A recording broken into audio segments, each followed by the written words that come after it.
Welcome to the Grand Review, your premier location to find all kinds of movie reviews and movie news. This week is a big one for us, and we're excited to share it with you. I'm your host, Garrett Ray, and joining me is the man who may not have a luggage cart trick, but he knows the tricks of the trades when it comes to movies. It's Andy Delia. Hey, thanks, Garrett.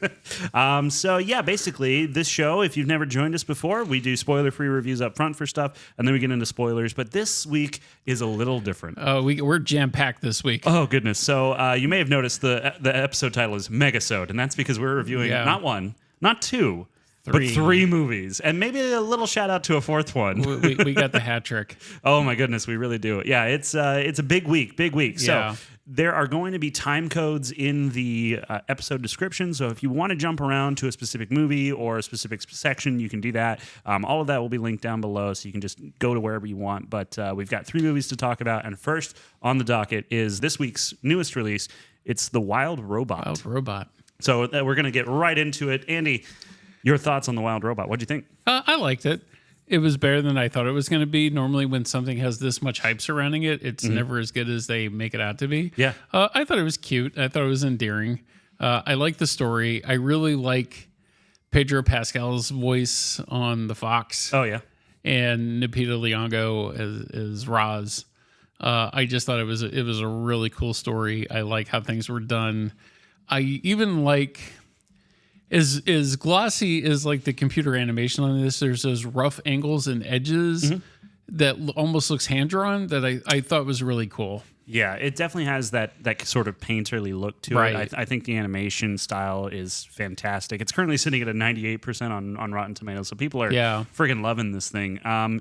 There's definitely like you said, there's that element of when something has this much hype, maybe you either get your hopes up too high or you go in with low expectations because you're like, well, there's no way it's that good and I don't want to get disappointed.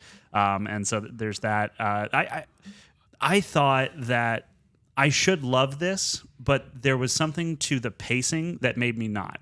And so I want to talk about the positive stuff first, though. So, like the animation looks incredible. There are some moments where it straight up just looks like you could pause this movie on any frame and go, "Wow, that looks like someone hand drew it." And but it is all this computer generated stuff.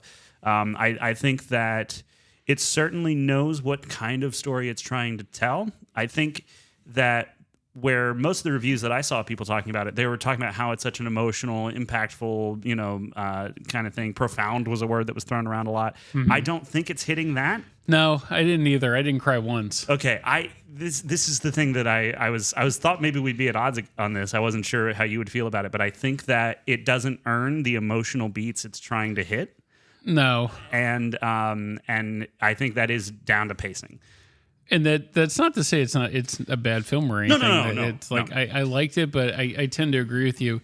It is for as short as the film is, and it's an hour and 40-minute runtime. Yeah, it does seem a little bit longer than it actually is. You know what's funny about that? I actually thought it needed to be longer, and I know that sounds insane, but the reason I say that is because it is speed running through check marking story beats, rather than actually allowing you to experience them. Almost like how Roz checked the boxes on her mission, so it almost kind of does the same thing. And you could say like, oh, well, then it's thematically relevant. No, it's still not the best. Have you ever watched like a short film on YouTube or something that, someone's made it knowing that it will be a 10-minute thing and they have to struggle to keep your attention? Yeah. Okay.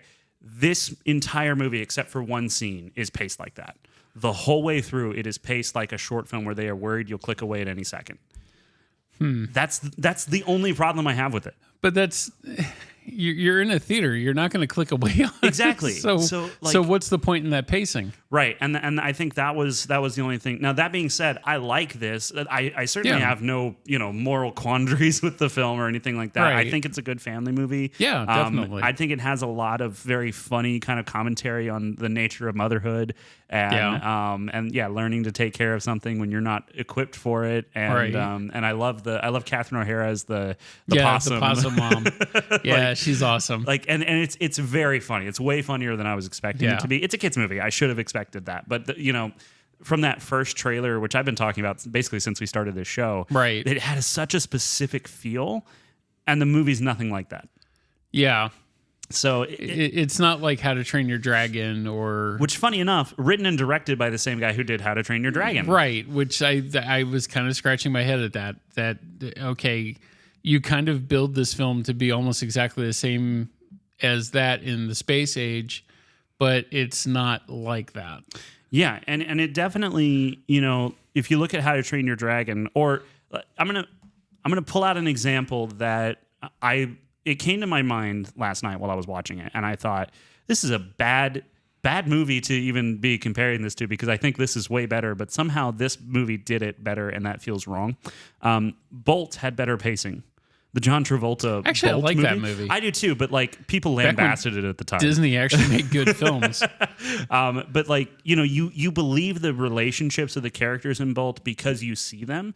In this one, it basically tells you, hey, this is the relationship they have. And you go, okay. Right. Which, again, thematically maybe fits because Roz does that at the beginning. And it's about her finding something beyond her programming. Right. But at the same time, it's like, okay, a really, and this doesn't spoil anything, but a really good example of this is how you're getting invested in the Gosling and it bonding with Roz, and then they do the time jump to him basically being a teenager or whatever. And it's like, oh, okay, I get it. They're family. Cool. and that's how you feel about it, rather than being like, oh my gosh, they went through this this bonding thing. Does it happen technically in the movie? Yes. Does it have enough time to breathe and feel like it should? No. They probably did that too because they know child attention spans are limited. Yes. And I see you like shaking your head, but that's the reality of it too. Like they're not going to sit through a 2-hour robot movie. Like it just doesn't happen anymore. Yeah. I've seen kid films like be much longer, like even over 2 hours a little bit, and it's the kiss of death for any of those kind of films. And it's because Strangeland was almost like that, or that's Strange World. Strange World. Yeah. That Disney one that no one saw. Yeah, except me. Except you. And I was invited by Disney to go see it. Disney is never going to invite me to anything except maybe to go to jail. If they hear this podcast, they probably won't invite me to anything again. Yeah, man, I was sitting there watching this last night, and I think because of, I love How to Train Your Dragon so much. Yeah, me too. I used to run around. It's harder to do now because my voice has changed, but I used to be able to do Hiccup's voice really well. Oh, yeah? And so I would just try to say things as Hiccup as much as I could. And, let me show you, Astrid. Please. like I would try to do that all the time. I loved that movie. I loved the story. It that had the heartfelt stuff. I used How to Train Your Dragon music during the pre-show ads here at Grand Avenue. Yeah, I've noticed that. Because I love that movie so much. I need to swap that out. It's been too long, but still. Try to make me. But looking at that versus, the pacing of how the character progressions happen in this film, it is kind of like, oh well. Because I think the movie, I've talked about this several times, the first trailer had no dialogue, and it was right. It was like, oh, this is going to be incredible. And I thought it was going to be like WALL-E. Yeah, but then we had talked about it, and you said lots of people got angry at WALL-E because it didn't have that dialogue and stuff. And WALL-E still did really well, overall at the theater. Yeah, it was just a beloved movie now. My little corner of the universe that I had in my experience with that film, with the people that I had to deal with too, just was not great. Yeah, and I understand not being able to do that, but the adults reviewing the movie that I've seen, some of them go, yeah, there is a part of you that wishes that the movie would stop prattling on with all these annoying characters so much. I really wish they had gone the WALL-E route and just not have Roz interpret all the animal, just have it be silent. Yeah. With a little bit of dialogue on her part, and just have the action speak for itself without anything to carry it. Yeah. And on that front, there wouldn't have been able to be the story that is with Fink, the Fox character. Yeah. You couldn't have that story necessarily as clearly, but maybe there's a way you could find to do it. It would be incredibly difficult compared to, just using the dialogue. And I sound like I'm really harping on this, but I think it's because I there was a glimpse of what this could be without all the dialogue. And I know that's probably not how the book is. And I know there are reasons it's not that way. And that's not necessarily saying that this is bad. I'm just saying it could have been better with a pacing change, especially in the beginning bits, or just a completely different approach. But that wouldn't have, but you're trying to make it a movie that appeals to children, and children are, look, if your kids are in the car, tell them to put their fingers in there and go, la, la, la. Kids are stupid. So you can't. Well, at least this doesn't placate kids like I've seen some kid films do. In what way? Just talking down to them. Yeah. Like, I really hate kid films that do that. Like, they treat kids as these subhuman creatures. Right. When they're really not. Yeah, they might be stupid for the most part, but it's not their fault. The kids don't know anything. Right, exactly. So, but if you have a kid film that does that and just treats kids like that, I just immediately have it out for you. What's the best example you can think of? I know one that Drew loves is Rock Dog. That film's awful. I have never even heard of that. Yeah, it's not good. Yeah. Or I can't even think of, like, Wish kind of did that in my opinion, but I just didn't like Wish all the way around. Yeah. And I think I slept through a good part of it too, just because it just wasn't that interesting. The parts of Wish I've seen, I'm just like, this just feels cynical in some way, you know, like we need a 100th anniversary movie. Well, we forgot. Oh no, like it's like that, and it's just like, I don't know, get one of the Chris guys and the animation. It's like the Wild Robot but worse. Do that, like that's just how they put that together. And I know that sounds really harsh, and there's a lot of very talented people who worked on the movie and whatever, but like it didn't come together in the way that they probably wanted. Right. Sorry, but it at least with the voices, the voice talents they got were good, and I did enjoy it. Like Lupita Nyong'o and Pedro you're talking Pascal. About for the Wild Robot, not for not for Wish, and Bill Nighy. I always like it when he pops up. Yes, yeah. He has such a distinct way of speaking. Yes. And you know what's funny? He actually seemed the least like Bill Nighy in this movie. Like for a minute, it took me a minute to go, wait, that is Bill Nighy, isn't it? Yep. Yeah, like he actually talks like a normal person, and the goose doesn't whip his head around randomly, which is a Bill Nighy thing. Bill Nighy looks like, I don't know, he looks like a prairie dog who's scared and has Tourette's. You know, he just like his head whips around for no reason and twitches. And they didn't work that into the goose, and I actually like that because it's a character. It's not just Bill Nighy as a goose. I like when they showed the goose as it got older to be like a teenager, and it inhabited like the robot qualities. Yes, yeah. Because that's all the interaction that it's had. Yep. I thought that was really funny, and I thought it was cute. Yeah. Okay, well, maybe we should get into spoilers for this. I think that it's... If you're looking for a recommendation, if you want to have a fun night out with your kids, I think Wild Robot's gonna fit the ticket. It's gonna be good. Yeah, definitely. That's not the saying, but whatever. Don't don't at me, bro. Or if it's Pat, go see Transformers too. Or if it's Pat, go see Transformers. Yeah. And so I just think that there's something there that with just some refinement would have made it a 98% for me, like it is on Rotten Tomatoes. But as it is, like now it's for me like. We never assign number scores here, so I don't want to start doing that. But it does feel like it just falls a little shorter of what it could be, and you're going to have a fun time. I was laughing. I was having a good time. Yeah, so was I. Jessica and I were the only ones. And it's weird. Garrett and I did something completely different for this. Like, we actually saw it at 2 different showtimes. Yeah, normally we sit next to each other and have a farting contest. Right. So...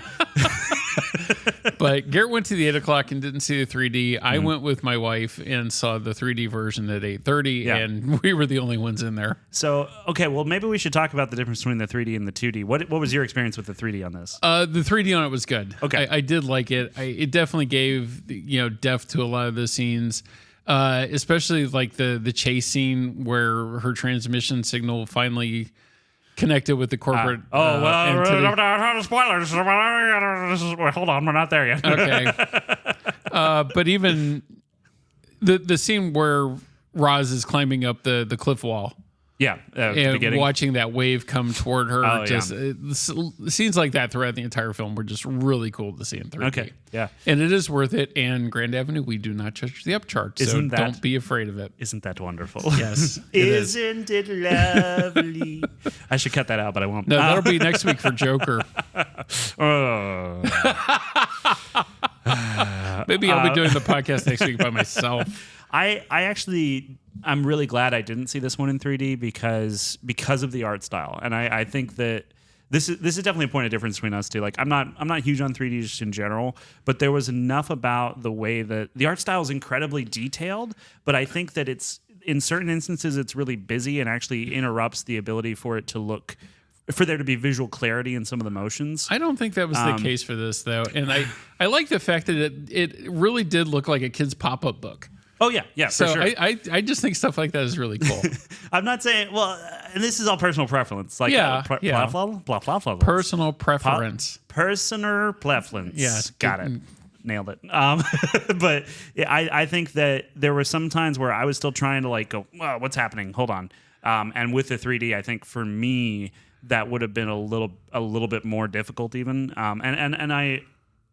There's something wrong with my brain. Don't. I already know that. Yeah. But I think that in 3D it would have.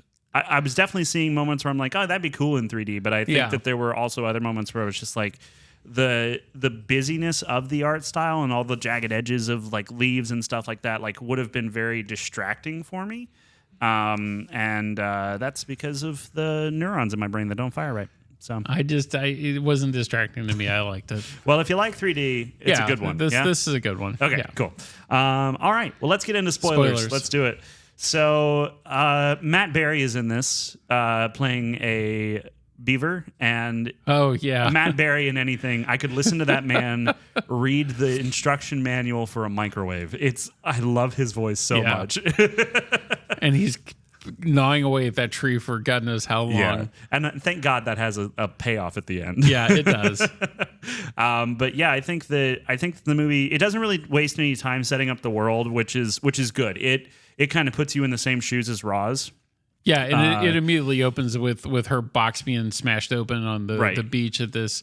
And I love that opening shot with the fisheye and the little otters swimming up to it and going, oh, what is this? Yeah, and then it backing up and realizing, oh, you're looking at the reflection in the robot's eye. Yeah, that's I really like that stuff. Yeah, I think that Roz as a robot is such an interesting thing, and the way she moves and all of that stuff is so inventive and creative and fun. And then but also there are times where I can see why the animals would find that off-putting because she's flipping in ways that organic thing would not be able to.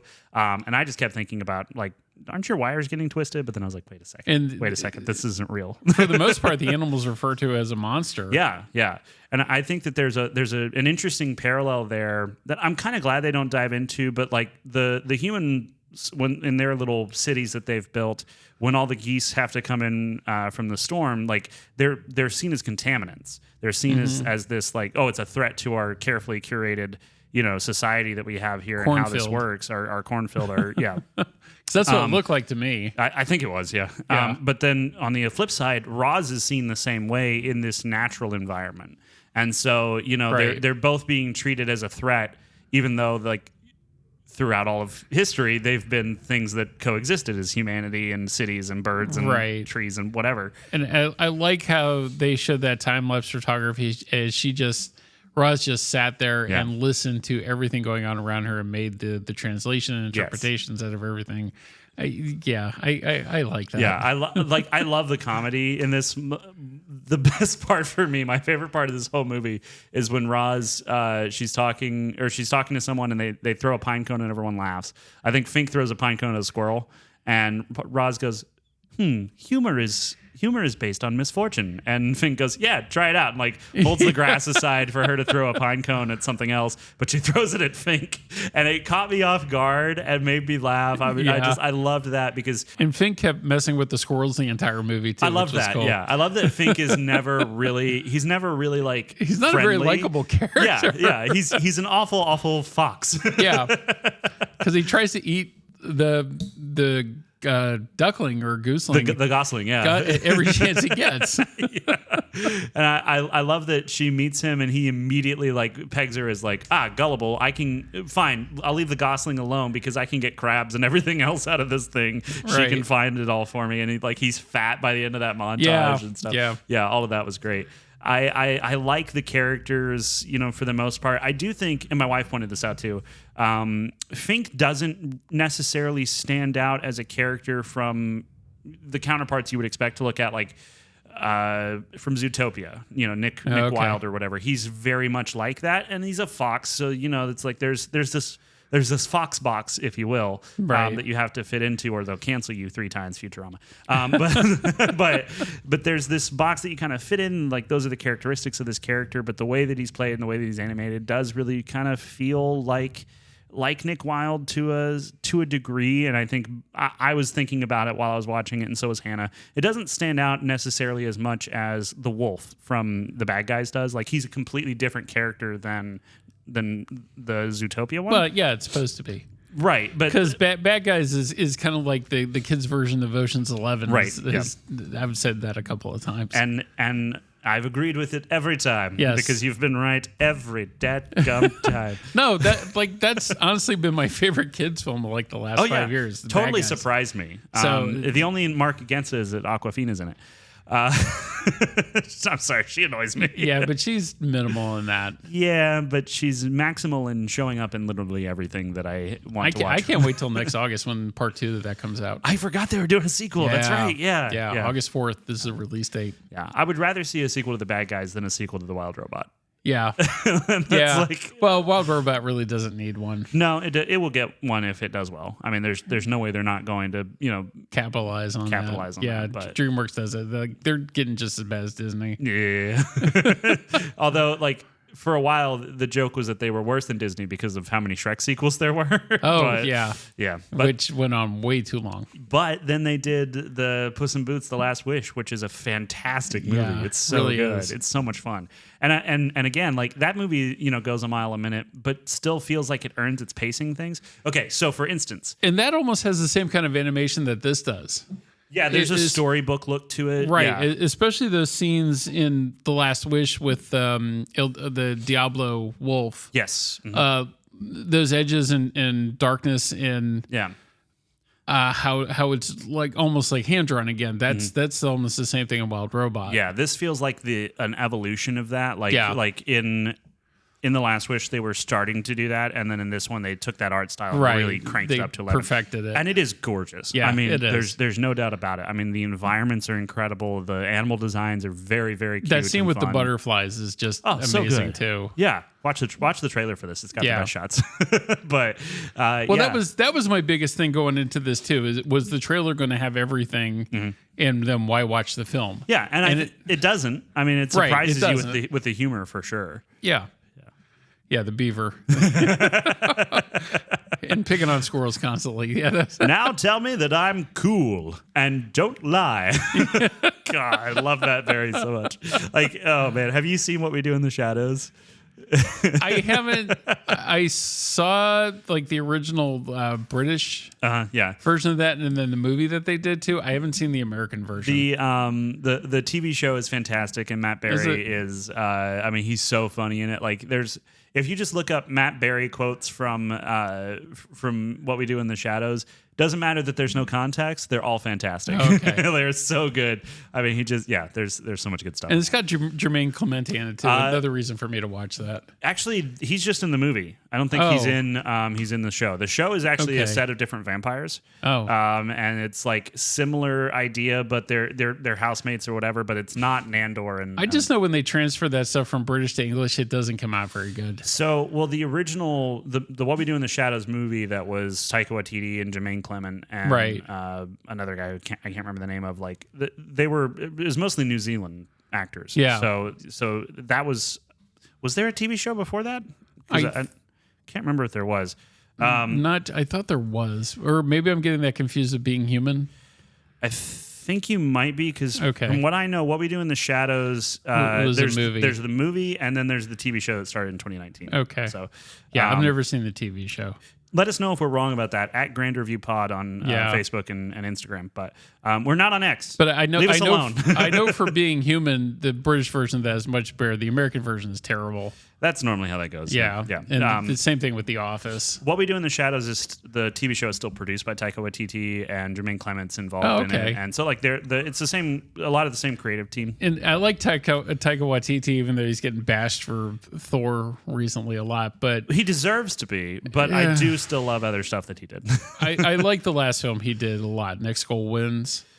You know what's funny? I heard people hated that. Yeah. And our film buyer almost got fired over that film too. Are you serious? Yeah, like he has a disdain for Disney now, like you would have no idea, because Disney pushed that title around for a year, and then they decided to make it a Christmas release. They put it at the worst time possible where it was not going to do anything.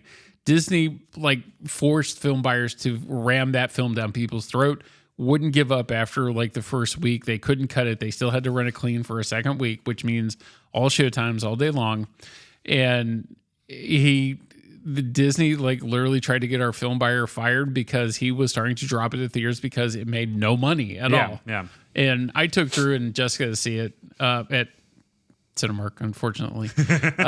And I sat there and I really enjoyed it. Yeah. I love underdog stories. I like Michael Fassbender. Yeah. And it's a fun movie. It really is. I'm sure it's good. I just heard people being like, I didn't get the point of it. And I'm like, yeah, that's a Taika Waititi film. Well, you can't say that about Jojo Rabbit. Jojo Rabbit's great, but also I think underperformed a little bit at the box office, didn't it? It did.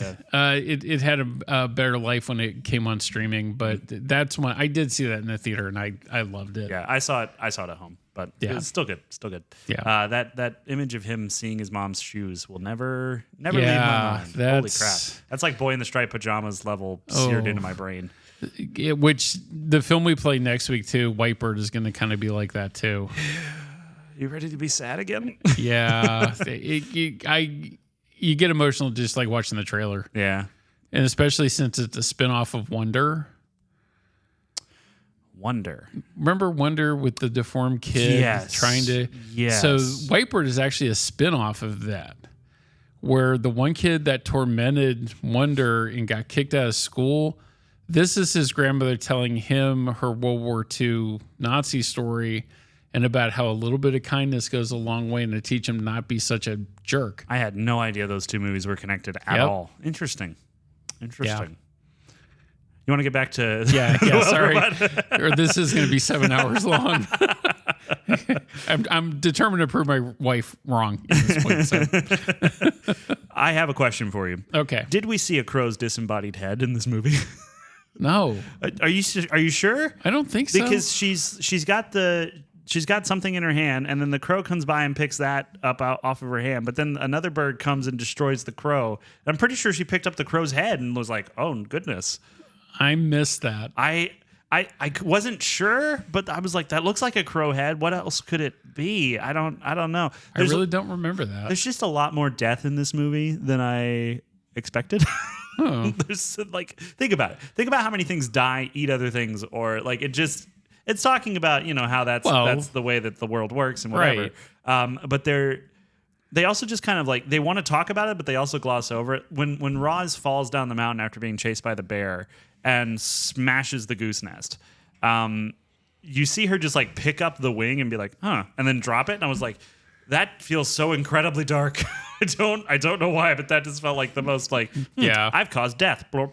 Like, and then they were just like, no, don't think about it. We get it. The parents are dead. But like it's like, you got no respect over here. They got no respect for the parents. Yeah, no respect at all. And so I just was kind of caught off guard a lot of the time by like, they're really just, things are dying.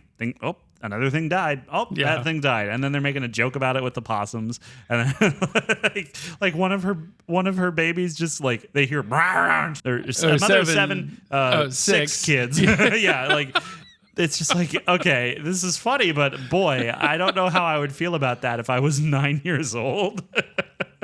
And so, it's kind of an interesting. I think it's going to get that stuff like that. I think goes over kids' heads. Maybe so. And I think the parents are going to be sitting there going, "Oh, okay." Yep. And the kids are more just than like, the kids are going to be. Oh, okay. I'm eating my popcorn. I'm sipping my day. Oh, look at the cute robot. Okay. I forgot. Kids are stupid. I do think so. You mentioned specifically that you liked Pedro Pascal as Fink. I do. I think he's the worst part of this. Why? Because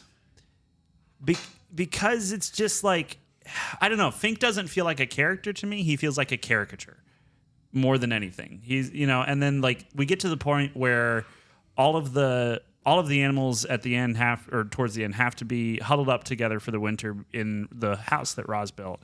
And he's giving this big speech or whatever. And I'm just like, you haven't earned this. You haven't earned it, like, at all. And which is actually the main problem I have with the movie is like every emotional moment or big thing they want to do, they're like, check off, got it. But it's like, you didn't earn it.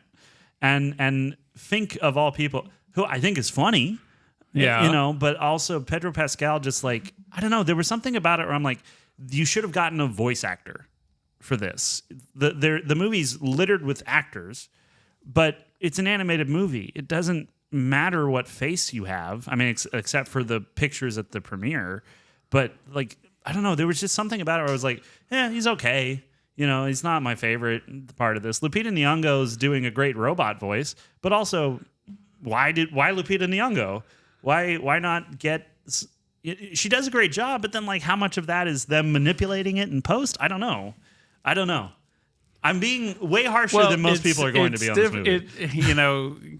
She obviously doesn't have the voice she had in Quiet Place Day One. Not at all. So this is going to be different than the other things that these actors and actresses normally have to do. Yeah. But it doesn't bother me the way it bothers you. It's not that it bothers me. It's just like, I wonder what the decision-making process is behind that of like, oh, we need to get a name actor. It's like, but it's a robot, and there are lots of other talented people who probably could get, their foot in the door doing something like this and providing as good or better performance, because voice acting and acting are not the same skill. They're not the same skill set. They're not. No, I know this. And I could feel like I felt like Pedro Pascal was an actor doing a voice acting job more than I did with any of the other people. Yeah, it didn't bother me. That's okay. It really didn't. It gave a little bit more character to that character than I think just a regular voice actor. See, but that's the thing is I think the regular voice actors would be giving it more character. Oh, so you're just crusading for the working man. That's yeah. How dare I, right? Communist. Okay, now hold on.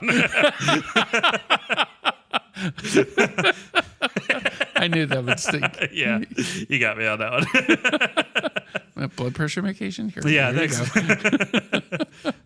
there's a disturbing lack of specific animals in this. I think there should have been more gerbils, which is why it's definitely not as good as G-Force. But I mean, you can't win them all. Well, gerbils wouldn't survive in the wild pretty much. Yeah, but it'd be funny. They would have been eaten immediately. You're telling me this movie wouldn't be better with Nicolas Cage as a mole? No. Wrong, but we'll move on. or as a vampire either. Well, that one I'll give you. Because it wasn't in G-Force. Yeah. There are moments, I think, where, like I said, the art style feels so fitting and so wonderful. When she lets Bright Bill fly away and she's sitting on top of the mountain and you see it kind of like go from day to night before Fink comes up and talks to her. Like, that shot is so incredibly beautiful, and I love it so much. And that long lingering shot that you don't get anywhere else in the movie, really. And, right. And that shot stands out a little bit more in 3D as well. Like that's one of the things that it's pretty impressive. Yeah, it's just that there's a lot. Okay. Look, I'm towing a line here because I don't want to say there's a lack of those shots, because they did what they wanted to do, and I think that every camera move, the camera movement is so smooth and slick and well planned and well thought out and all that stuff, and it's good. It is good. It's just I wanted more. You're going to be picky about this, aren't you? I wanted it to be more like the first trailer. I wanted those long moments. I wanted to be able to take it in, and it doesn't let you take anything in most of the time. It's moving so much so quickly, just to keep up with the brain rot of the generation it's trying to sell to, that like I feel like there's stuff that you just miss. And one thing that I really hate is missing things when I'm watching a movie, because I'm paying so much attention, but I'm so incredibly stupid that I can't catch everything. And I was just like, okay, so the bear. Let's talk about this scene. It's towards the beginning. She's chasing the raccoons, which ball of raccoons on a tree. Funny. I don't care who you are. I love the raccoons. Especially when they're all shaking their heads when she has her foot on the branch and they're no. I love all the eyes light up and everything too. I love that anytime there's an animal in the dark, their eyes like light up green because she's sending light out like a flashlight basically, and it's that little detail. Okay, I'm being too harsh. I know I am. Yes, you are. But look. Overly critical on a kid film just doesn't work. Now, hold on. When something is 99% of the way to greatness, is that not more frustrating than something that gets to 70 and you just had a fun time and went, okay, there's probably not much you could do to make that much better, so whatever. But when something's like, oh, just tiny tweaks, just little things, like just give me a little bit more, the bear. Give me a little bit more time in the build up to her going in there and the soundscape dropping out a little bit more before the bear jumps out. And like just that tension doesn't have time to build. That's a great example, I think, but it happens throughout a lot of this movie. So that's why you think it should have been just a little bit longer. Just give me an extra 5 minutes of runtime. Okay. 5 minutes of runtime where things could have just like little moments could be expanded on just enough that it feels more earned when it happens. Because from the exhibitor's standpoint, anything past 2 hours gets to be a real nuisance and try to schedule show times. Yeah, I don't think this needs to be a 2 hour movie, but if it's an hour 40, I think an hour 45 would have given it just that extra little bit of breathing room that the movie is edited. Did I say this already? It's edited like a short film. Yeah, you said that. It's edited like that the whole way through, except for the scene where all the geese are flying through the human biodome. That's the only scene where it feels like the pacing is correct for what's happening a little bit more and the franticness of it. But it also seems like they spend more time in that scene than they do in trying to connect you to Roz and Bright Bill coming together. I know that if I looked at the actual amount of time spent on each scene, it's not that way. And they do spend more time with with him as a gosling, like pecking on her, trying to help build the shelter and all that stuff, which again, fantastic moment. Loved it. But it doesn't feel the same. Reality and time is not the same as feeling in a movie. And we'll talk about this actually with Wolves when we get to that. Oh, okay. But there is just I don't know. It's just a pacing thing, and it's probably personal preference. But I'm talking about that. If you're at 98% now, if you wanted to hit that 100%, that extra 5 minutes, I think could have allowed for that to happen. Okay. And I'll give you that. I would have loved it so much more if I just had if maybe that time jump between when he's a little baby gosling and when he's a teenager. If there had just been a little bit more time for us to see something. I don't know what even. I would have liked to have seen, and I guess this is the romantic side of me coming through a little bit, him connect with a female goose. Yeah. Like in something like that to really carry him away and really want him to migrate other than Bill Nighy's character coming along and saying, yeah, you're coming with us. You need to be a man. Yeah. Having something like, ooh, a cute little girl. And you think they're going to start that. I really did thought that they were going to put that in there, and then it doesn't happen. He meets that girl goose, and she thinks he's weird. She thinks she's weird, but she's giving him a chance when none of the other geese would. And so you think like, oh, this will be the reason like he's going to leave the nest. And actually, technically, that's biblical because a man will leave his father and mother and cleave to his wife. But you think they're going to do that, and then she just disappears. She's never in the movie again. And yeah, it's like, well, for a movie with as many endings as Return of the King, you could have thrown that in there, like the movie it ends 3 times, and it's not nearly as egregious as Return of the King. That's a joke, but it does feel like it keeps trying to have a climax and then goes, but wait, there's more, and you're gonna love my slap chop, you're gonna love my nuts, and it's like. Okay, I get yes, this makes sense that this is happening because you set this up earlier, but also why did we have the big emotional moment right before that? And then you went, but wait. and again, it's like a pacing thing. It's like it doesn't feel like everything comes to a head at the same time necessarily. It's like this happens and it's an and then movie. That's what got me. Okay. It's a movie where because of some of the pacing stuff, it's like, and then this happens, and then this happens, and then this happens, instead of this happens, and because of that, this happens. So it's less of I get more of a cause and effect film than. Or less of a cause. Okay. Yeah, it's definitely, so that's where you think the pacing on that would have been better. Yeah, and the mechanics of it, if you look at it and go, well, the robot made the decision because of this, it's like, well, yeah, it's doing that, but there's something just slightly off about it versus, if you look at how Hiccup and Toothless, like how their relationship, builds throughout that movie. Right. And you don't want to do the same movie again, I get it, but it is the same idea. It's these two people from different worlds coming together and finding belonging with each other. They're very clear that that's what the movie's about. Yeah. And so, there's that part of it that it's and the sense of family and the sense of community. Yeah. And yeah. And so I think that I'm only frustrated because it was so close. It was so close. But that being said, would I sit down and watch this again? Heck yeah.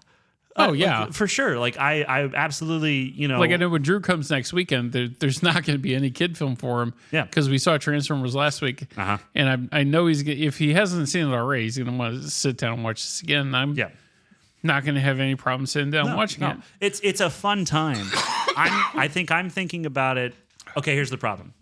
The spoiler-free review, I'm giving it a recommendation, right? Because it's a good family movie. But now I'm thinking of it as a piece of art because it's reaching higher than just a kid's movie. Okay. It is reaching higher than that, and it is succeeding in certain ways. And then it's just like, oh, but if you just a little... I always thought Fantasia did that. That's because that's one of my earliest movie memories. Because I know the first movie I ever saw was Robin Hood, the Walt Disney one. Yeah. And Fantasia probably wasn't too long after that. And I saw that with my mom. And it's solely to get an appreciation for classical music because that's all it is. And Fantasia 2000 carries that just one better. Mm-hmm. So I appreciate every still frame of that being like a work of art set to the classical music. So I see what you're saying with Wild Robot with this, that every one of those frame cells could be like a picture here at the movie theater on the wall. Yeah, for sure. Like I don't have a lot of art on the wall at my house, which is ironic because I'm married to an artist, but she does ceramic stuff. So it's hard to hang ceramics. I don't know if you've ever tried, but also, I mean, if you're going to use the ceramic, because she does functional pottery mainly. So it's like she does these beautiful cups and stuff that you are supposed to use. So it's like, if I put that on the wall, I'm going to get orange juice stains on there. And I don't know. You probably haven't been to my house since we started this. Yeah. Well, yeah, because Jessica put up like a little office for me there that has the teaser poster for The Dark Knight. Oh yeah. And then she has black and white stuff among the mantle, the Skyfall teaser poster and Walk the Line.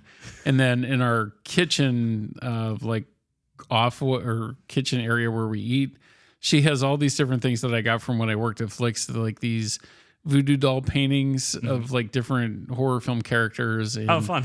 and like caricatures, stuff from Doctor Strange and some of the other Marvel stuff that I had the artist actually sign all of it too. Oh, that's cool. That's awesome. Yes. Yeah. I don't think I could get away with putting most of that stuff up around the house, but I think I could get away with certain frames of the Wild Robot. I think if I put that in a picture frame and put it on the wall, she'd be like, yeah, it's pretty. So yeah, I think that it's so close to being great. It's very, very good. I don't think it's great. In the way a lot of people are saying, like, this is the best movie I've seen. I thought there would be more an emotional connection for me for this film, and I was kind of disappointed that there wasn't. That was my complaint. Yeah, and I think maybe everything that I'm talking about is the desire for that, and then thinking how do you do that? Yeah, how do you achieve that? Because that's what I want. And it's not that you don't care about the characters. I think you do. You do care about them, but there are moments where it's just like, I just wanted to see them grow together a little more. I think that was it. Yeah, and considering some of the other kid films that are coming up, this is probably like the last. Well, maybe not, but like it's definitely better than cop dog that I really Dog don't Man. like. Or Dog Man. I don't like that trailer at all. It just looks insanely stupid. It's not for me, but I do appreciate anytime I see a animation project where they are constantly trying to make it where you can see the full silhouette of the character no matter where the camera's placed. So instead of it being a 3D model that's static, like, you know, if you took a camera, the camera of a Mario game and spun around him, you'd see every angle of Mario, and you would see his eyes looking straight forward or whatever. But Dogman, and then they do this with Mickey Mouse. They have in their animation software for Mickey Mouse, no matter what angle they switch to, it automatically moves his ears to where you always see the Mickey silhouette. So, so you'll never see just the side of an ear. You'll see both ears, full on Mickey. And like that's an incredibly like. I can't even imagine how complicated it is to make that work and make it look right from every angle. And Dogman's doing that, and I think that's interesting and that's fun. But also, I don't know if it's for me. And Paddington doesn't look that great either. I disagree. Oh, I'll fight you on this. I don't like the other two Paddington films. You I really are don't. wrong, sir. Especially Paddington 2. I really just like that film. No.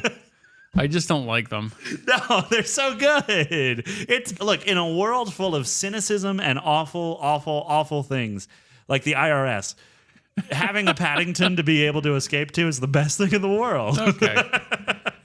And it's not that I'm not going to watch it. I know I'm going to get dragged to see that, but you know, I don't have. I'm going to come pick you up at the house and be like, "We're going to see Paddington." And I just don't even. I know I'm going to get hate mail for this. I'm just not crazy even about Moana 2. I'm not either. I'm indifferent on it, but I'd tell you what I'm not indifferent on. The Mufasa movie. Yeah, it looks bad. It looks like a piece of garbage. Yeah, it does. And I like The Lion King too, and it's really hard for me to say that.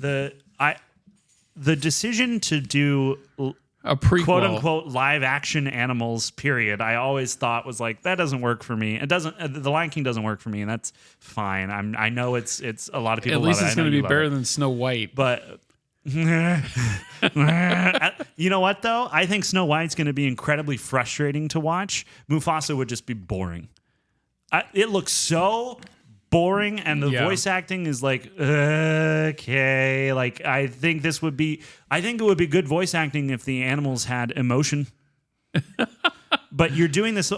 I was talking to Hannah about this last night. The fact that they have chosen a middle ground that takes the worst parts of live action and the worst parts of animation and combines them is so incredibly stupid. Because if it was real live action, you go, oh wow, they got the lion to actually do that and stand there, and you know, Milo and Otis, is it cinematic mastery? No, but they got the dog to do that. Animal cruelty aside, but but they got the dog to do that. They got the cat to do that. That's a real cat in a box on a river going. Wah! I'm surprised that anybody beside me has actually seen that. Oh, I've seen it so many times. But like that and Journey Back Home or whatever, you know, Homeward Bound. Homeward Bound. Yes. You know, like those movies, it has there is a charm to it being a real animal. Yeah. But they don't have any emotion. Or even Benji from my generation. Even Benji, yeah. But there's that charm of it being like they got an actual animal to do that and act, and it's fun to see that. And then they're imbuing it with, you know, this over-the-top dialogue to kind of fix the fact that they don't have any emotions or whatever. But then in animation, you can do all this incredible, expressive stuff. The animals can be more personified than they would be in live action. But the Lion King and the especially this Mufasa one, somehow it looks worse. Like it doesn't have either of those things. It's like we want it to look real, so it won't be expressive, but also we don't want to do it for real because lions are scary. And it's like, well, then don't do it. And I guess welcome to the new magical world of Disney. We'd like to take magic homogenized, box it up, and sell it for, I don't know. What's a banana cost? $10? And so it's just like, it's the worst of both worlds. Yeah, but I hate to say that's the world we live in now. I know. But like, I just, to go from Hannah Montana and getting the best of both worlds to this. Really? That's the comparison you're going to come up with? I recently saw an episode of Hannah Montana because someone who will remain nameless in my extended family, decided to watch it in front of me, even though they were an adult. And I was like, what are you doing? Why? I don't know. But but I saw that, and last night I was sitting there thinking, God, Disney Channel shows are more interesting than this Mufasa movie, and this is so much more expensive. So, or even the one. What's the one that Drew watches was Zendaya. The spy one. Gosh, I don't even know that one. That's beyond my time. Yeah, no, it's beyond mine too. That's why you watch that in the room, and I don't have to see frame one of that. Listen, son, if you want to shame yourself, you do it in your room. You don't do it out in the living room where the rest of us have to see it. Yeah. Although I got him to watch what I thought was a good movie last week, and he actually liked it too. Which one was that? The Shadow, the Alec Baldwin one. Oh, really? I really liked that movie, and it didn't do well at the box office. It's like adventure serial stuff. Basically. Yeah, but I dig that stuff. Oh, I do too. I love like it. Rocketeer and right, and that's Ribs and Q that we're doing the equipment for, and we're also doing the movie for that next weekend. Rocketeer is the one that. Is it really? Yeah. Love so Rocketeer. I want to go just to kind of see that again because I love that movie. Yeah. And there's another one did not do well. Like Disney really banked a lot on that too, and it flopped horribly. And not for the fact that it was a bad movie either. It's just once again, I think those films done in the mid '90s were way ahead of its time before comic book stuff got perfected. Yes. And where it is now. And if they tried to do that again, I think it would do much better.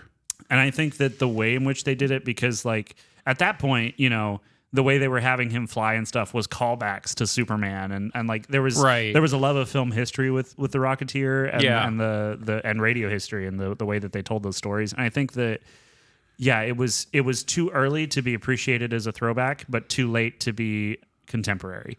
And it nailed what it was doing, but it should have done it 10 years later. Right. Yeah. And Indiana Jones series like started that too. So. Yes, yeah. But Indiana Jones had the Spielberg touch, which it does. It was still working back then. Yeah. I liked Isle of Destiny though. I did. I still haven't seen it. I want to sit down and watch it, but Hannah and I have made it through The Last Crusade now. She hasn't seen Kingdom of the Crystal Skull. So I'm trying to do it in order with her, but that's why we haven't gotten around to it. Honestly, though, this week we've seen so many movies. Yeah. But this is like, we haven't had time for TV, for other things that I need to catch up on watching. Like, I have no time for it because I'm just trying to survive. Oh, goodness. Oh, I did want to point out that there is, we talked about how the art style is very detailed, but there are a lot of other details that really show up throughout the movie. Like Roz reaches up and touches her neck, and you can see that the paint is kind of worn off. Yeah. Where Bright Bill would nuzzle up on her neck when he was a Gosling and stuff, and so like she builds that connection, and they do stuff like that. I love those little touches, and I think that Wild Robot's good. It's good. Yeah, it's really good. I wish it was great, and I've been too harsh on it, but I think that. It's worth your movie dollar. It is worth your movie dollar for sure. Like I will probably show this to my kids someday, and we'll have a blast and we'll enjoy it. And when Fink gets hit with a pine cone, I'm gonna laugh my head off every time because it's so perfectly timed. Like they nailed that. And and I think that the commentary on what it means to be a mother and stuff is something that parents will enjoy, and that moms will really get something out of and go, oh, they get me. And so, you mean the ones that are actually raising their children and not hiring nannies? I'm not rich enough to know anyone who's hired a nanny. Actually, I'm not either. So, except my sister. Well, good for her for having the money, not for the not seeing her children part, but whatever. All joking. I don't know her, and I'm sorry. Yeah, you probably never will either. And that's fine. Do we even really know ourselves? That's a question we could ask. That's a whole other podcast. Yeah, it is. Anyway, join us next week on questions no one has the answer to, but two white guys will try to explain it. So yeah, I do like this movie. I wanted more out of it because that first trailer really captivated me. But man, if someone could do something like this with no dialogue, I would be there in a heartbeat. I'd be there in a heartbeat just to watch. Well, they did. It was WALL-E. Oh yeah, right. But yeah, beautiful movie and truly like it is a work of art with some pacing issues. That's it. Yep. That's what I would say. But, okay. All right. Should we get into movie number 2? Yeah. So segueing in doing the like throwback to 1950 Superman. So our next film, it's Super. Wait for it. Man. legally distinct from Superman. Man. I think it's kind of stupid that they did that. Well, I think I understand why, but yeah, I still think it's kind of dumb. It feels really like they did it the best you could do it in the trailer, and it still feels stilted. Yeah, it's the perfect amount of pause for it to be legally distinct, but it's still too much. Right. But yeah, this is a documentary. Funny story. I have seen most of this. I saw the whole thing because I showed up on time. I was a week early and somehow was still late. You still were late. Because I'm sitting there looking at my watch going, where the hell is he? Well, funny story. I thought it was at 7:30 for some reason. I don't know why. No, it was at 7 o'clock. You even showed up on time a week early. Yes, because I'm an idiot, Andy.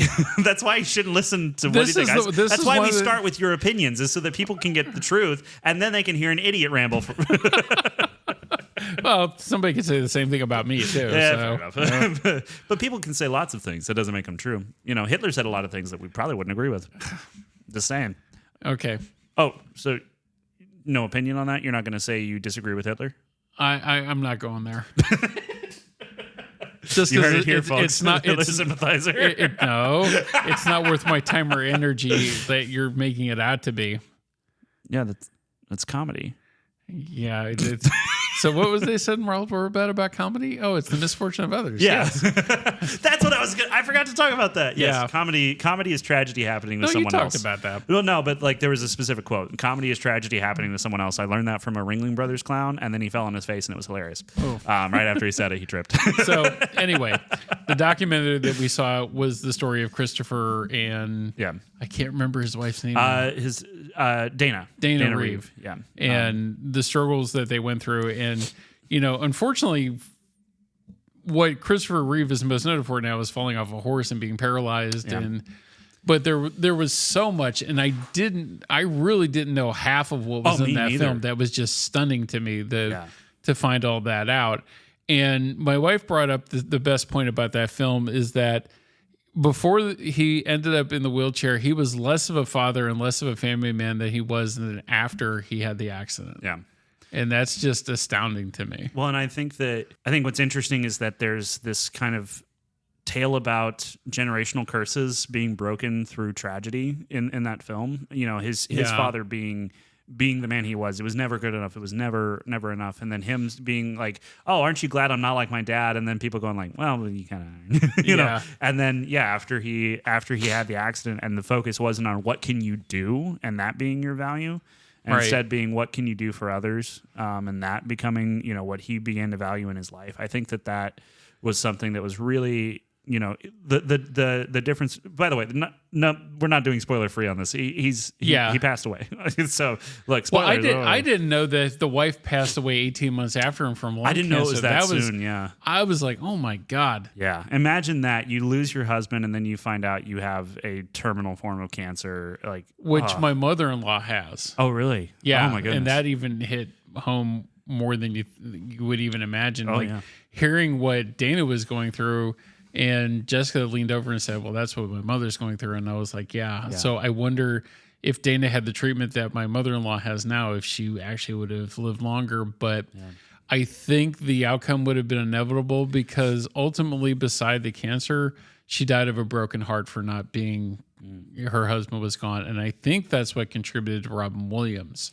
Yeah. And Glenn Close says in the movie that if Chris hadn't died, she thinks Robin would still be And there. I firmly agree with that. Yeah. And I never knew that the two of them were such good friends and roommates and, you know, they were upcoming actors together. Yeah. I knew a little bit about that, but not as much I didn't know any of that. And I always am glad to see these documentaries that I know very little about. Yeah. You know, I know Christopher Reeve was Superman and, you know, I try to put Superman 4 and 3 out of film history because well, so does Christopher Reeves. Yeah, well, Superman 3 I've never seen, the one with Richard Pryor, and I don't want to because it looked awful. I've seen it on TV, and I don't know. Go figure. The one thing I have seen. Yeah, I don't know how I ended up watching Superman 4: The Quest for Peace. But just to let you know anything about that, it was a Canon film release. Oh no! So need I say more? No. No, that pretty much sums it up right there. Yeah, and it's like I rented that for my two cousins when I was babysitting them. Yeah.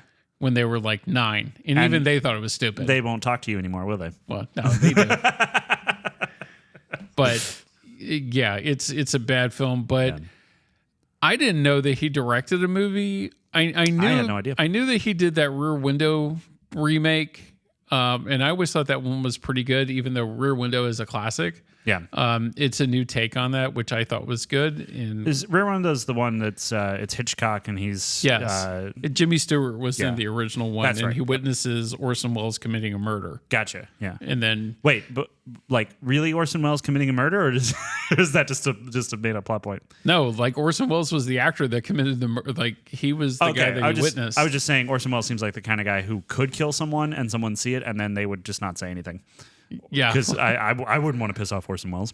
But then, no, I wouldn't either. But then there was the teeny bopper version of that was called Disturbia with Shia LaBeouf, which is the exact same movie. What do you think of Disturbia? No, that's a piece of crap. I love Disturbia so I hate much. it. I love it. I hate it. I don't. Then you've never seen Rear Window, then obviously. Yeah, I haven't. No, you need to go back and watch that. I love Disturbia because I think that the guy who plays the villain in it is. I hate that movie. You don't even like the villain's performance? No, it's so incredibly creepy. It's great. No, I did see it as a teenager though, and therefore you're given a pass for no accounting of good taste when you're in your teens and watch dumb stuff. For sure. Yeah. I mean, I also thought How I Met Your Mother was funny. So I've never seen that. It's because it wasn't funny. Oh, okay. It was at the time. It's of its time. It just looks like Friends all over again. Yeah, except everyone's kind of worse. There's a reason why I didn't watch it. Yeah. I like Disturbia. I know I probably shouldn't. But all the films that you've seen, you pulled that one out of the woodpile. I can't. It's not my fault. I just saw it at a party. I have an excuse. I was running a theater and had to preview that when it was still filmed. I have an excuse. Kids are stupid. Oh, okay. I was a kid. I still am, according to my therapist. But yeah, Superman, I want to just kind of talk briefly about the visuals. I think that, first off, the interview stuff, the lighting is fantastic. If you've ever shot an interview, getting it to that point where it's that soft and everyone looks that good, that's tough stuff. Glenn Close's face, they absolutely did some post-processing on. Her face is blurred. Her face is blurred to make her look nicer. She's probably not the most glamorous or attractive woman. Well, that's the thing, though, is she looks great for her age. Like, they didn't have to do that. But she looks better than Whoopi Goldberg. There's a lot of people talking about Christopher Reeve in this movie that kind of like are talking about how he was this wonderful guy and stuff. And I thought it was going to be a puff piece for the first like half of it. And then they get into the part where they're like, and also he's kind of a deadbeat dad. And they just kind of throw that in there. And you're like, oh, okay. Like they just kind of... everyone's so glowing and so happy about him and talks about him so highly, and then the movie is just like, but also you should probably know we're not quite sure he was a dad until he got hurt. Yeah, like they just throw it in there. The archive interview footage they pulled of him and put that in the film. He didn't even describe himself in a good light, right? Yeah, which was very interesting to put that juxtaposition in that. Yeah. Normally those kind of documentaries don't do that. It was definitely felt a lot more honest about him as a person than something that would be a puff, like the Michael Jackson thing. I'm sure won't be, but just a puff piece. And they won't talk. They won't talk about Neverland. They won't talk about Neverland. But yeah, like him crusading for handicapped people's rights too, and it's very hard to show that because it's almost like he had selfish reasons for doing that, for getting out of the chair that he wanted desperately. But I felt that he did want to improve other people's lives that were in the same situation that he was in. Well, and I think I felt he was honest. Yeah, and there was that quote that he was talking about. He said when he was playing a paralyzed police officer in a movie, he said, I would walk out of that rehab center and every day go, oh, thank God that's not me. And I was very smug about it. And I regret that every day. And I think that people say like, oh, well, of course you care about it now because you're part of it. And it's like, well, yeah, that's normally how that works because you don't think about things like that right when you're not struggling with it because you're just like, yeah, I get it. You need a ramp. But I'm I have 9 business meetings I have to get to today and then, whatever. And so it's not, it's easy to judge people for that, but it is also just human nature to focus on your own problems and not the problems of others around you, because those are the things that are most real to you. And, you know, his problem right then was, I have to get all my lines memorized. I have to do these things. I have to do that thing. And he's got a job to do, and that's his problem. That's the thing he's going to focus on. Of course it is. And then when you're bound to a wheelchair all of a sudden, yeah, you're going to spend a lot more time thinking about that and thinking about getting off of this ventilator because you can't breathe on your own. And so then you would go, oh my God, why is there not more help for this? Right. This is the thing that our communities should be helping more with. Right. Instead, they're focused on, you know, let's throw a big parade or whatever. And it's like, that doesn't matter. Stop spending money on, you know, oh, does it lift morale to have a 4th of July parade? Sure. But not anymore, because you can't throw candy from the parade floats. So whatever. Because kids are stupid. Because kids are stupid. I think that's really what. I can just wrap it up here. That's what the whole podcast is about. Kids are dumb. No, but my wife brought an interesting point, because she's a speech therapist, and she said for Christopher Reeve to actually be hooked up to a respirator constantly, his speech was fantastic. Yeah. And she said that had to have been hard. Oh, for sure. And, you know, it's good to have my wife's perspective on those things, because I never would have thought about that, to be honest. But yeah, and he was doing like public speaking things and crusading for handicap rights, and being part of the Christopher and Dana Reeve Foundation, and being cracking jokes in his first public appearance. Right. Yeah. Yeah. And it's interesting. I was sitting there thinking about it while I was watching. It was like the pauses in his speech are because he's waiting for his lungs to be filled back up for him. Right. And it's just so heartbreaking. Yeah. And that's a good point. Like how difficult must it have been to learn to speak when you can't choose when you have your air. Right. Ugh. Never mind just breathing, but then trying to communicate like that's incredibly tough. It's an inspiring film. I think it really does. Definitely. You know, it does make you not to get too into the woods on it, but like this week has been one of the hardest weeks of my life, at least in the last 2 years for sure. And yeah, sitting there and watching the story of him going through that and pushing forward and trying to overcome those obstacles, it did kind of make me feel like, you know, even when we're being crushed, maybe there's still a way through. So it was inspiring for you? I think so. Yeah. Good. Yeah. Good. I mean, you know, my inspiration normally for continuing to keep going is not what I can do. It is leaning on Christ, and that has to be it, because I know I am incapable.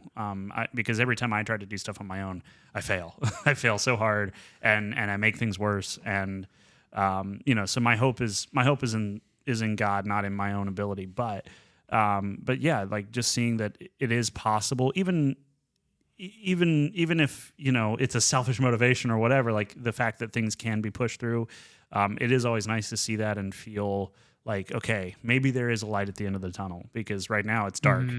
But boy, if I can get through to the other side, maybe I'll do something that matters to someone else. And if I can get to that point, then all of this was worth it. You know, and especially like for Christopher Reeve, it was affecting the lives of people with disabilities and all that stuff. And for me right now, it's just like getting to the point where I feel like I've done something my wife can be proud of me for. Like that's something or doing something that allows her to pursue the things that she cares about. Like that's important enough to keep pushing. And this was kind of a good reminder of that, you know, in a situation where it's like, I don't know how to get out of this. And maybe there's not a way for me to get out, but maybe there is a way for me to do something that helps other people. Right. So I thought that, yeah, I was definitely cried the whole way through the movie. There were so many moments. You know, the relationship he shares with Dana and the love that they have for each other was something that was really, really, really sweet. Right up to the very end. Yeah, and then heartbreaking for Dana to have passed away so immediately after. It's a heartbreaking film. It really is. Like there's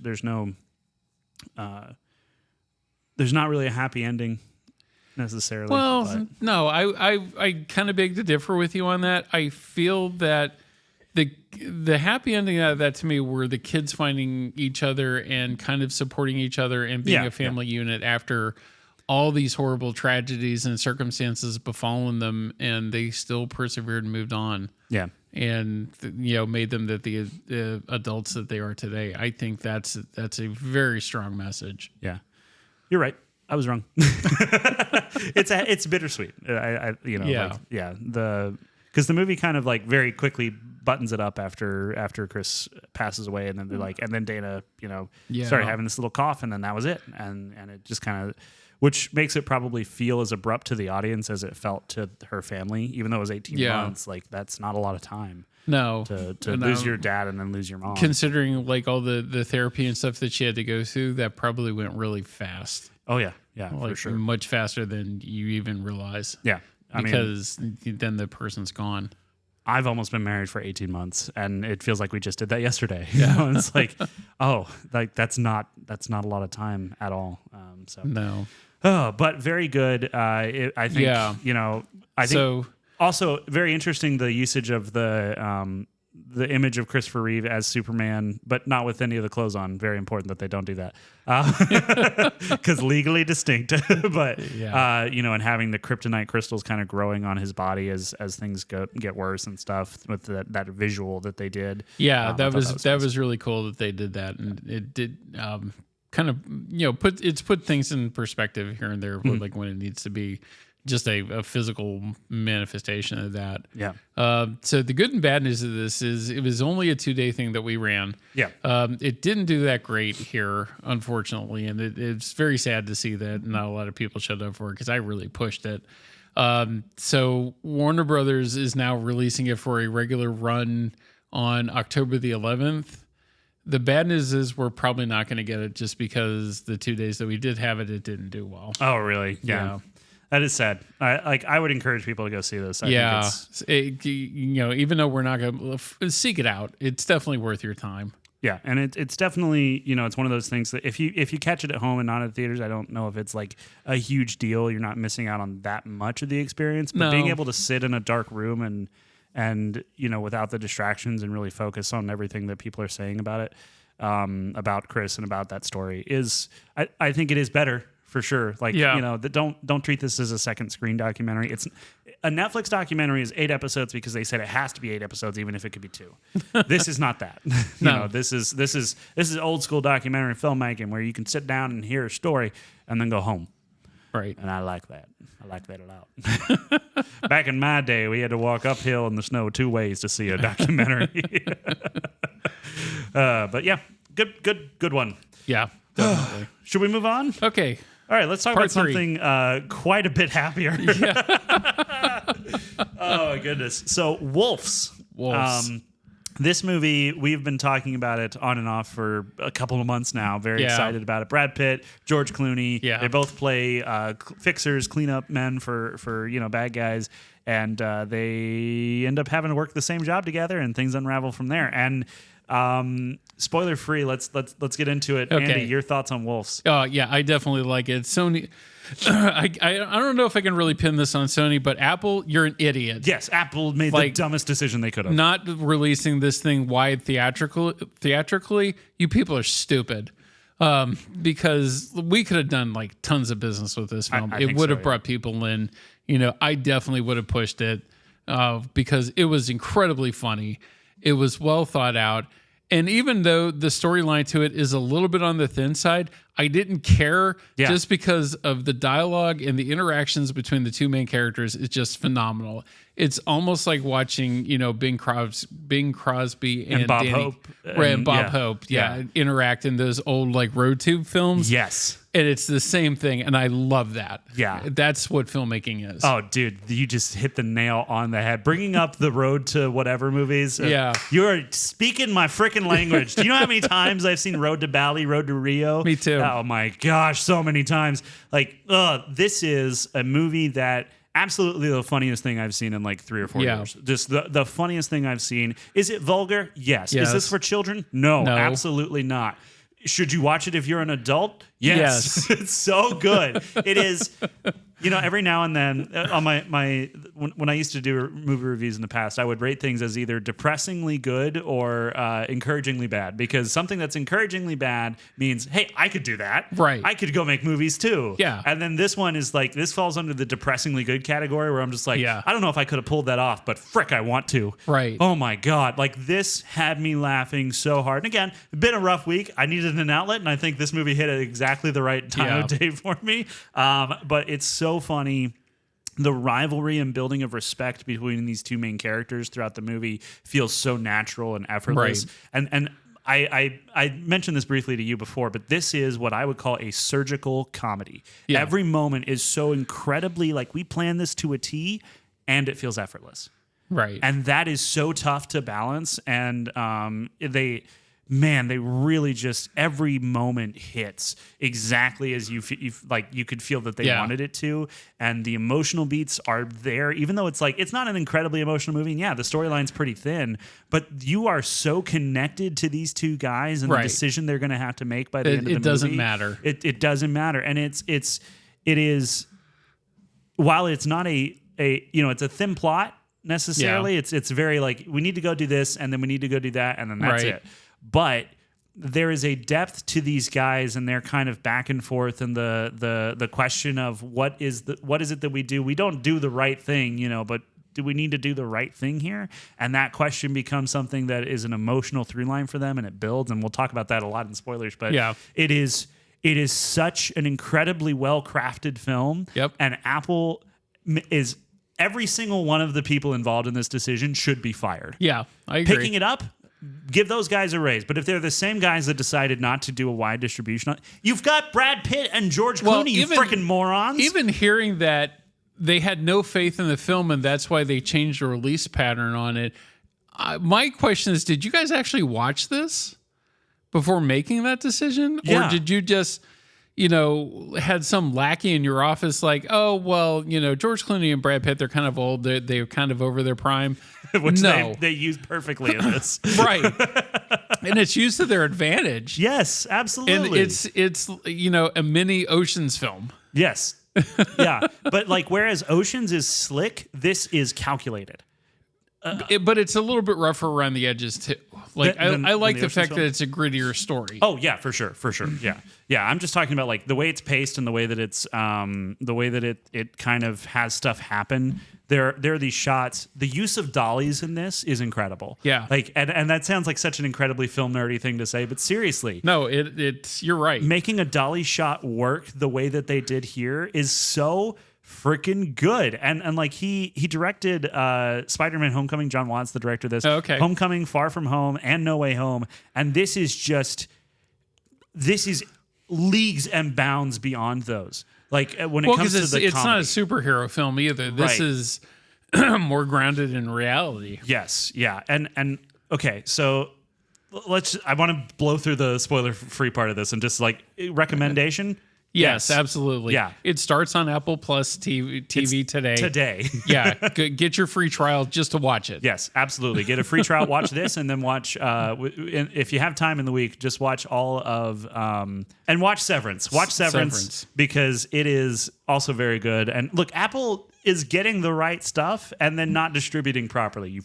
God, stupid. Yeah, and I understand why Clooney and Pitt like ripped them a new one over this too. And they gave back a lot of the money that they had been paid for this. Yeah, just to get it to have a limited release at all. Like that was the thing. Is maybe you can correct me on this if I'm wrong, but it was just going to go to streaming, and then Clooney and Pitt said, "No, here's some money back. Put it in at least a limited release." Right? Is that how that worked out? Yep. Nope. Yeah. And like when we said the theater was packed. Yes, there was not a single empty seat in the house.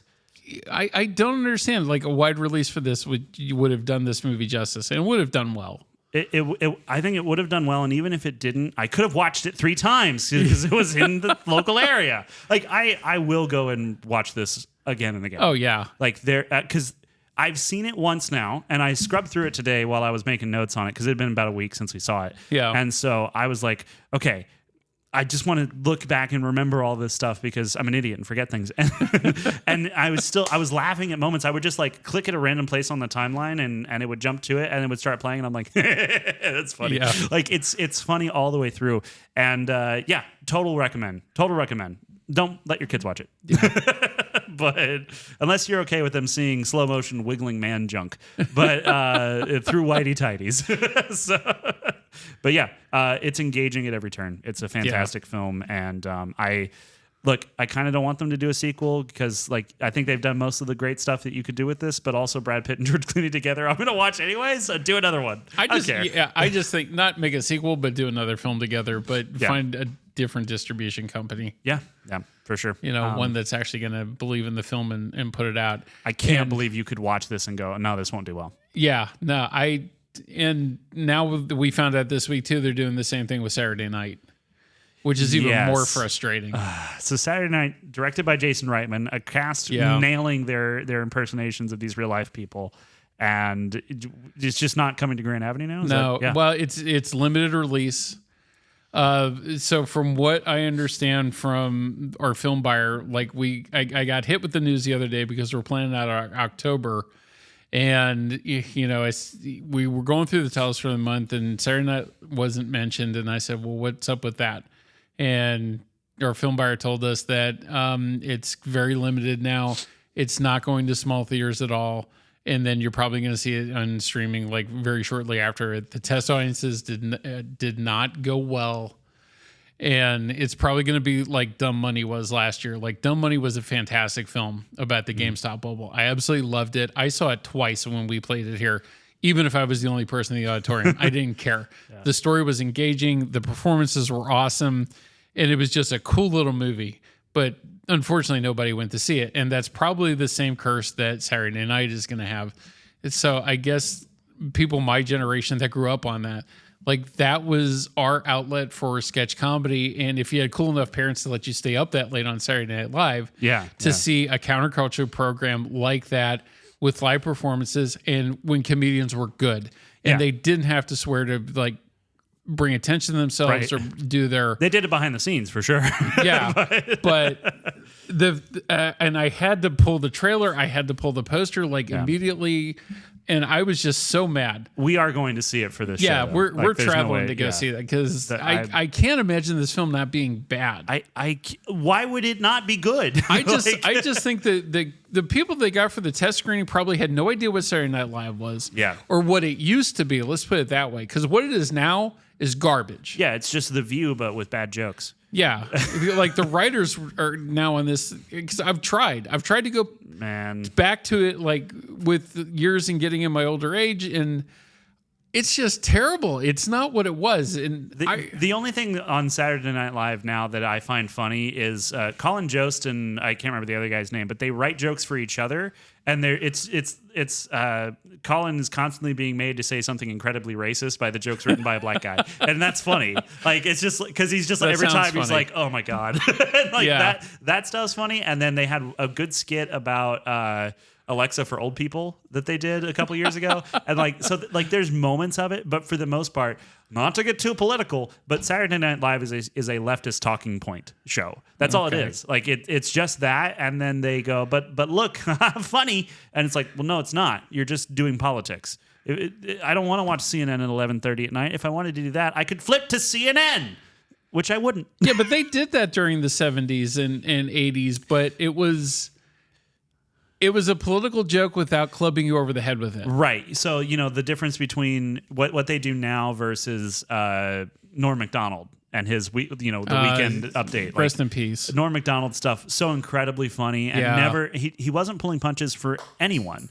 But that's not what they do now. Now they're like, oh well, we definitely have our biases and you can deal with it because we're right. They're just comedy is not what it used to be. And I know everyone says that and it's like, oh, you can't say anything. And it's like, well, of course you can't say anything. You're a racist. But like, it's seriously, it's like, I think that the art of comedy has been watered down so much that now it is just say the thing that gets you cheers. Hannah Gadsby had a whole thing that gets you the most attention. Or that gets you the most attention. Yeah. Sarah Silverman. I don't like Sarah Silverman. I don't at either. all. I never did. Yeah. But yeah, I can't believe who's the late night guy that was married to her at one point. That's on ABC. Jimmy Kimmel. Jimmy Kimmel. Wasn't he married to her at one point? I don't know, but I don't know how you could have been married to that dude. If Jimmy Kimmel gets thrown off a bridge into an alligator's mouth, that'll be the funniest thing he does in his entire life. Yeah, but he normally gets the good musical guests that I like. Fair enough. But yeah, Saturday Night getting dropped and Wolf's getting dropped from a wide release. I always go, does Sony not want to make any money this year? I think they're just banking everything on Kraven the Hunter. Venom. Kraven the Hunter.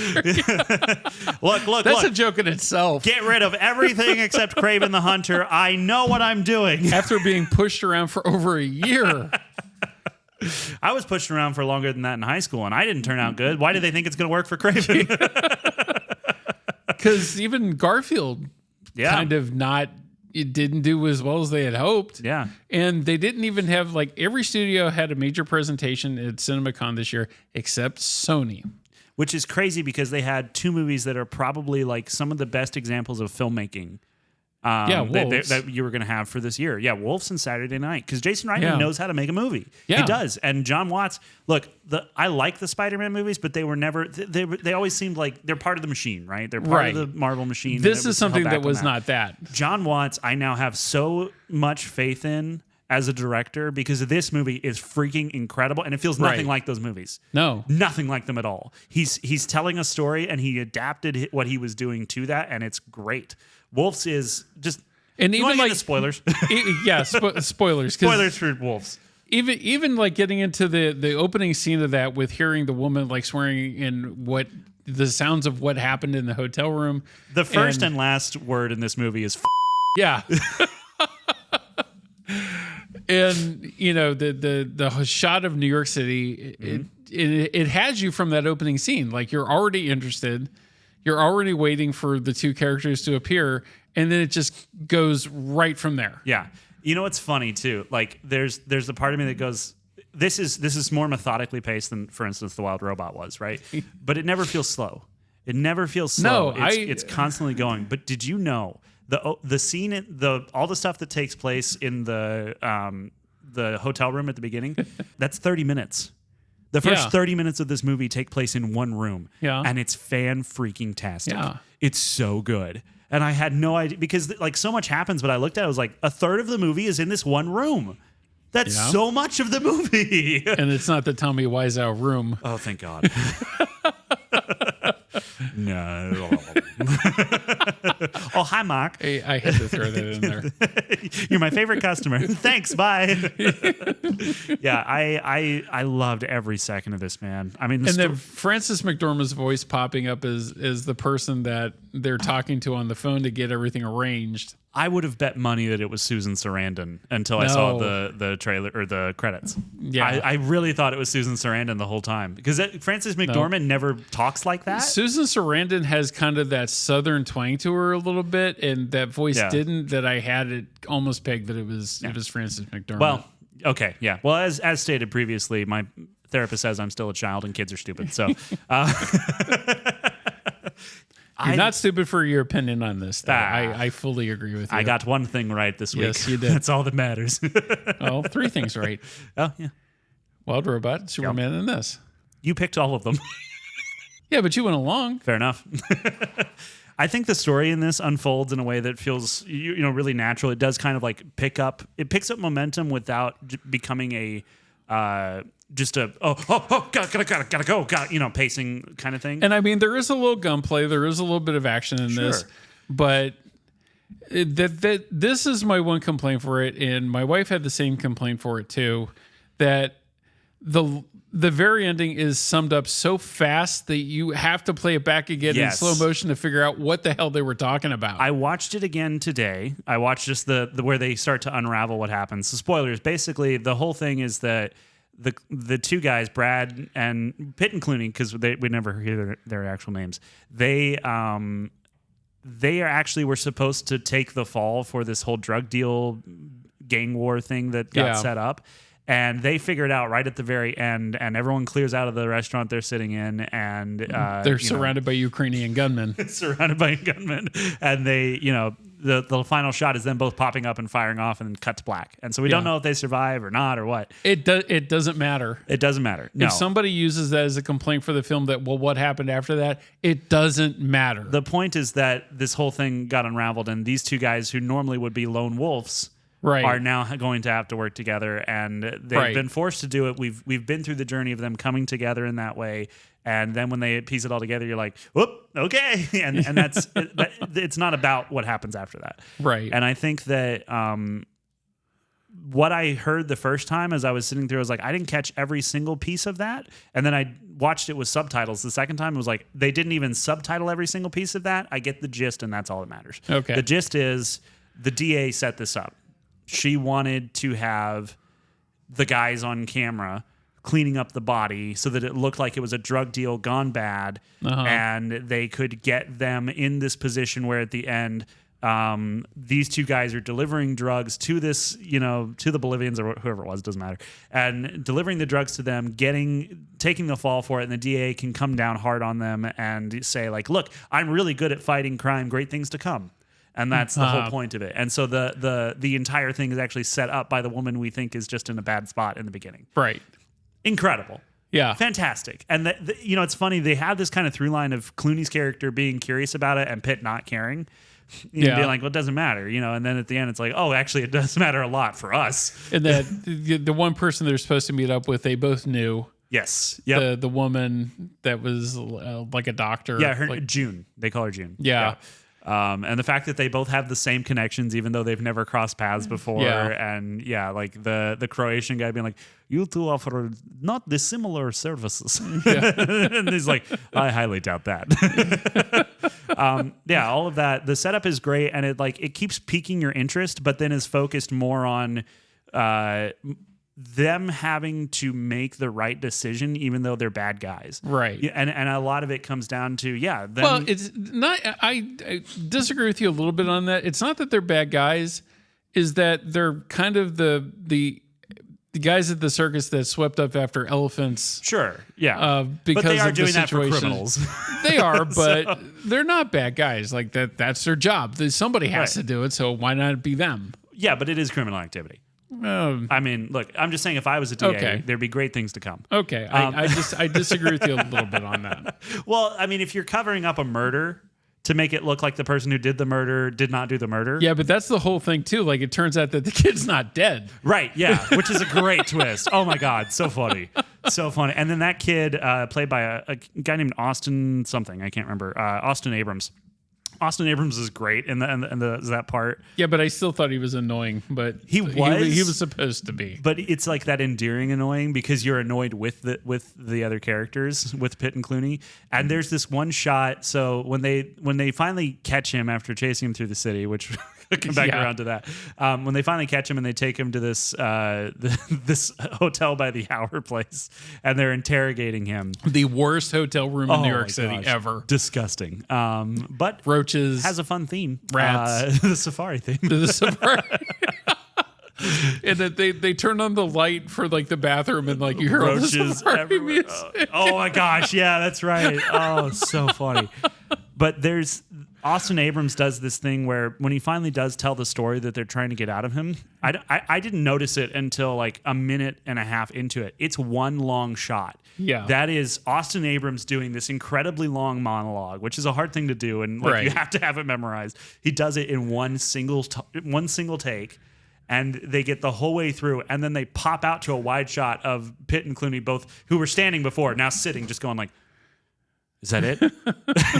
Like, and it's so perfectly done because they let that story is the right time, the right amount of time for that tension to build and for you to get invested in it. And Austin Abrams is doing it in such a way where you're like, okay, this does look like someone who's been on drugs, but like, you know, you can kind of see also glimpses of him trying to just matter and like the reality of who he is as a person and feeling like he's not going to matter if he doesn't do something he wants to so bad. And there's this guy and like how he got sucked into this whole thing later on. It becomes more tragic because you're like, they really just were planning on him dying, you know? And he just wanted to. He's like, because his mom freaking died, man. You know, like keeps coming back to that point.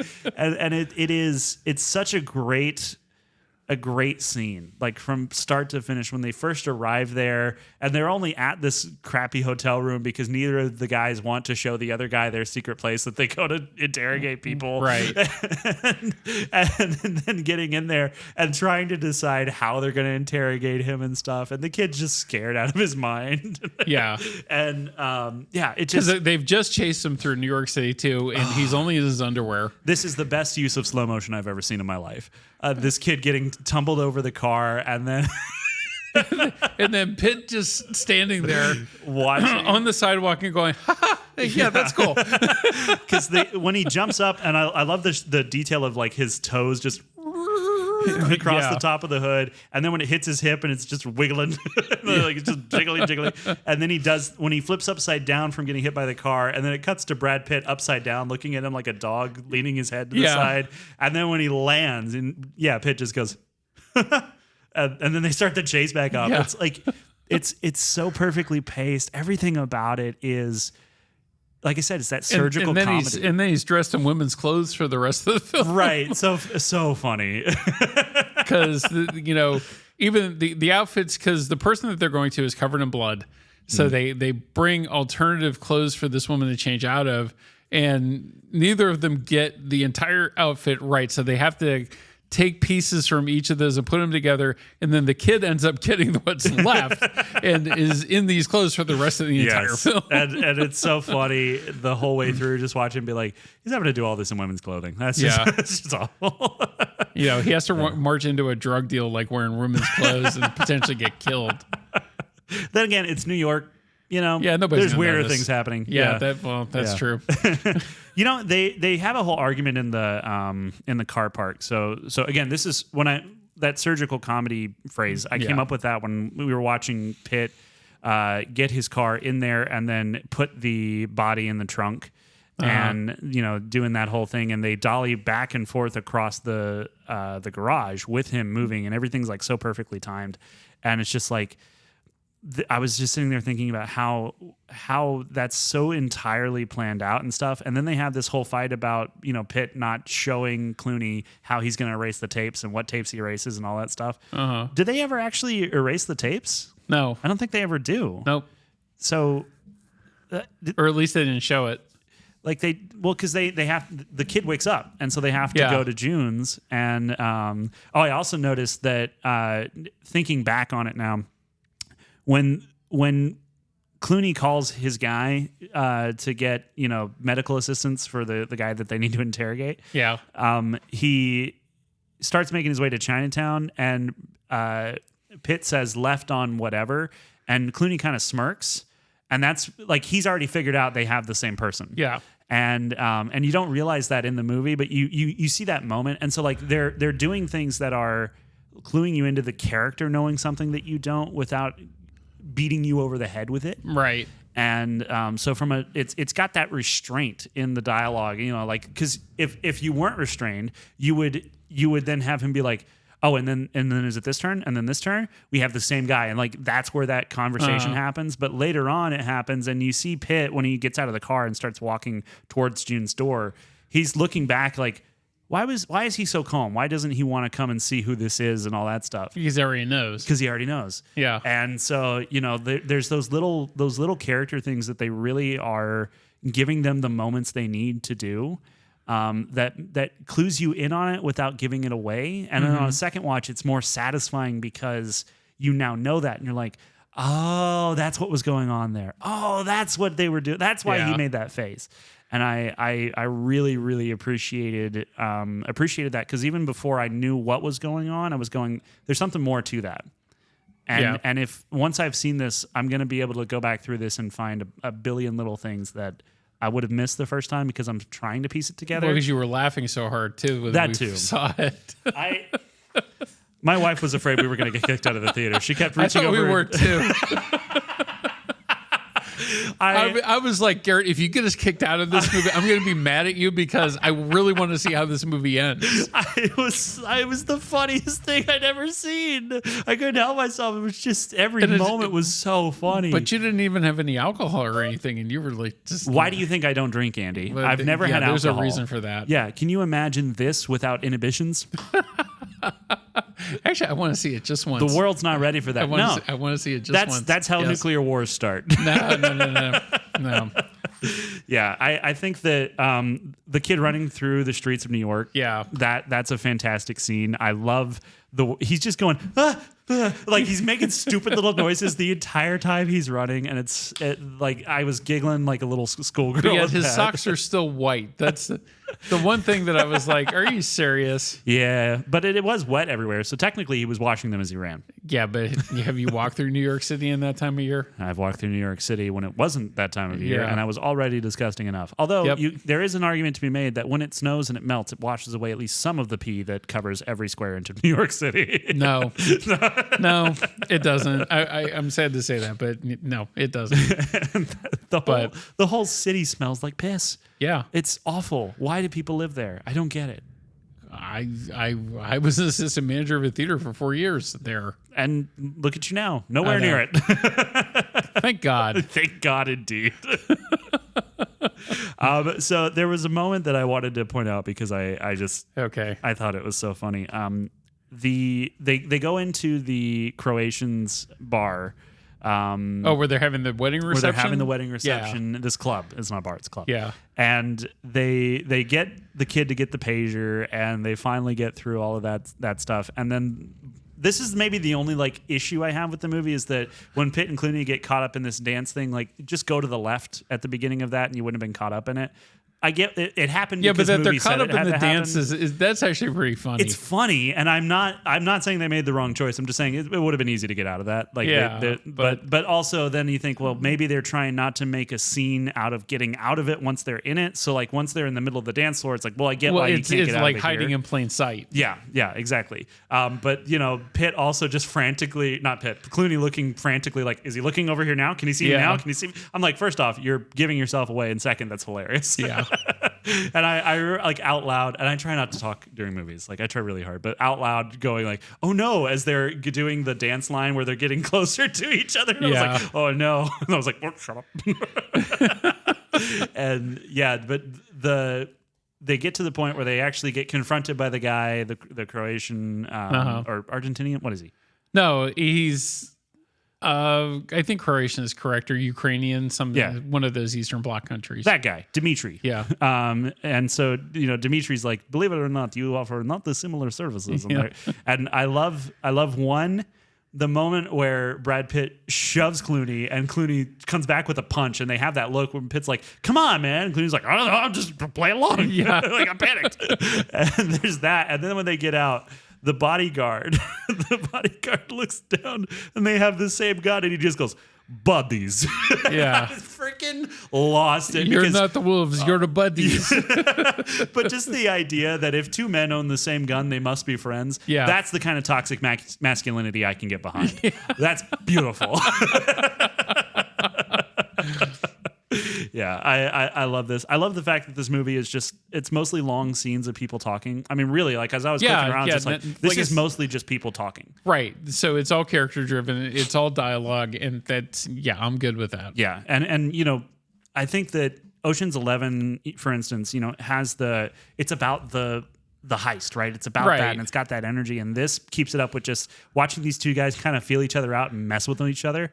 I mean, so much of it is them just trying to screw with each other. But the Ocean's films are like that too. Yeah, sure. They're heist films, but they're character driven too. Yeah. There's a lot of personal stuff for Danny Ocean and stuff in that. Right. But this one, like, because they can dial it in to just those two characters, and then the kid, once he gets involved, actually becomes kind of like this great kind of board for things to bounce off of between them two.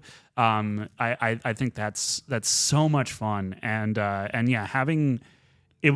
This movie inspired me more than Superman because I want to get that good at writing dialogue. Yeah, and it has made me go, I really need to start researching and studying that more again, because the snappiness of the dialogue, and then the times where they choose to show and not tell is perfect. It's the perfect balance, because they get to play off of each other and mess with one another, but then they also get moments where there's several moments in the hotel room where Pitt doesn't say anything. He just makes a face. Yeah. And it's the perfect face done with the perfect delivery at the perfect time. And it's just like, Well, I still love the they're on the subway, like trying to get to the diner in the end, and you think Clooney is shot, and then he pulls out the middle finger and keeps shoving it in Brad Pitt's face, and Brad Pitt's like, hey, okay. I love because he's like, you got blood on your sweater, which is a callback to the earlier scenes. So I love that even that tiny little thing has payoff. Yeah. And him just once he gets slipped off, he's like, I don't even care, whatever. It's exactly how two guys bonding would be. I need to watch this again. I do too. Yeah. I mean, I'm absolutely going to be like, when I can afford to feed myself again, I'm buying this movie because I want all the special features. I want everything. Like, well, it's not even for sale yet. It's just for streaming. Yeah, it's just on streaming. Apple Plus. I can't believe it's out already, and I seeing it in theaters really was special. Yeah, because not for everyone else in our theater because they had to listen to me giggling, but including for myself. me, yeah, sorry. Well, and that's the only reason that we got to see it at Alamo Drafthouse is because now they're run by Sony.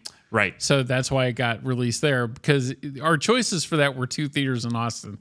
That or the most ghettoest ever Cinemark in existence in Pflugerville that I will not step foot in again. Yeah. So my whole thing was, well, I'm going to Alamo Drafthouse because at least I can get dinner with the movie. Right, but yeah. I got to say, with Sony taking over Alamo Drafthouse, customer service has gone downhill. And we were supposed to get free popcorn with this thing, and we never did. We got to no popcorn. Yeah, and I was kind of upset about that. You want to go back there and burn it down? No. Oh, okay. I just want David to buy it so we can take it over. All right. Let's have him do that.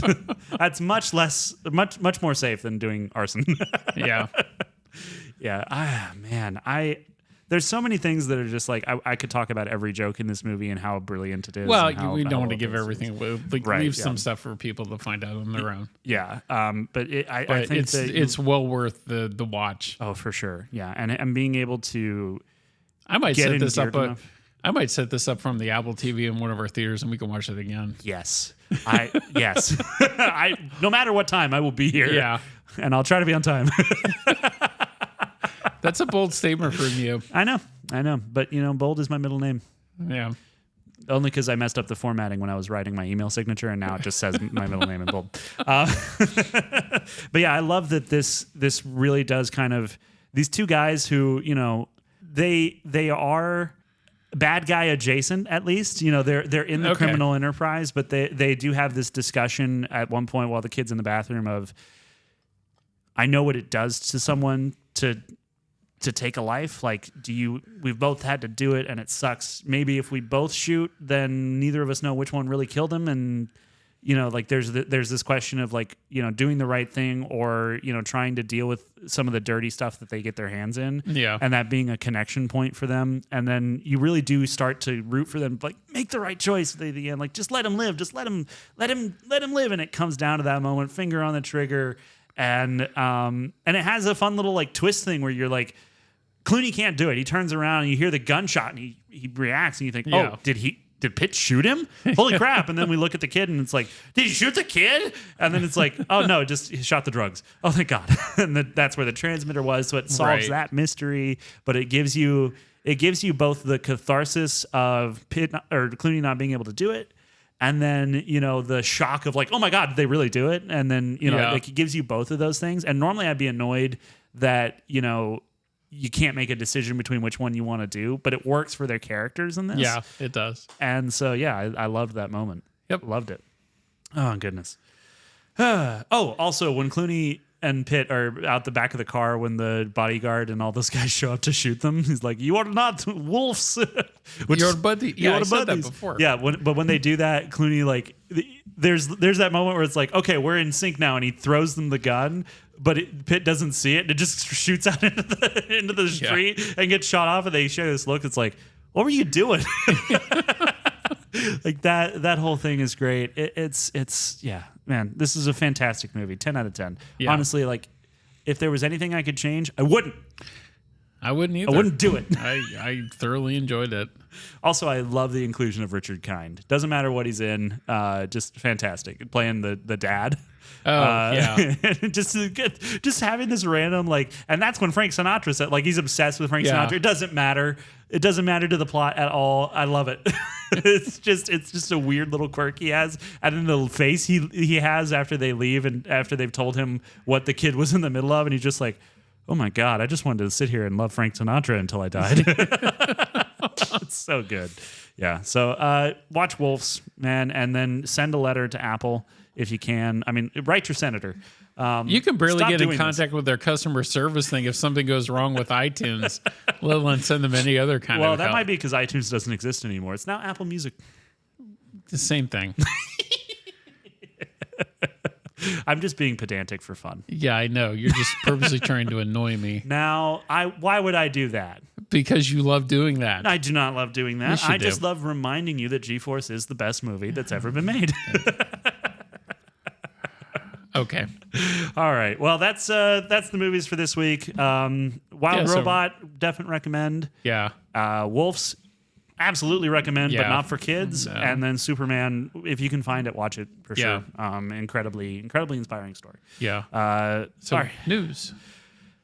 Let's not do too many here. But okay, what do we got for news this week? Okay, so The Wild Robot and Megalopolis both have had stronger previews than expected. Not here. Wild Robot was basically empty for both of us. Yeah. Which is weird. And then we didn't open Megalopolis, so... Yeah, Megalopolis is not... Look, it's 770,000 on Thursday night, which isn't... Well, considering what Never Let Go did, 300,000 on the Thursday that we saw it? How is Megalopolis beating that?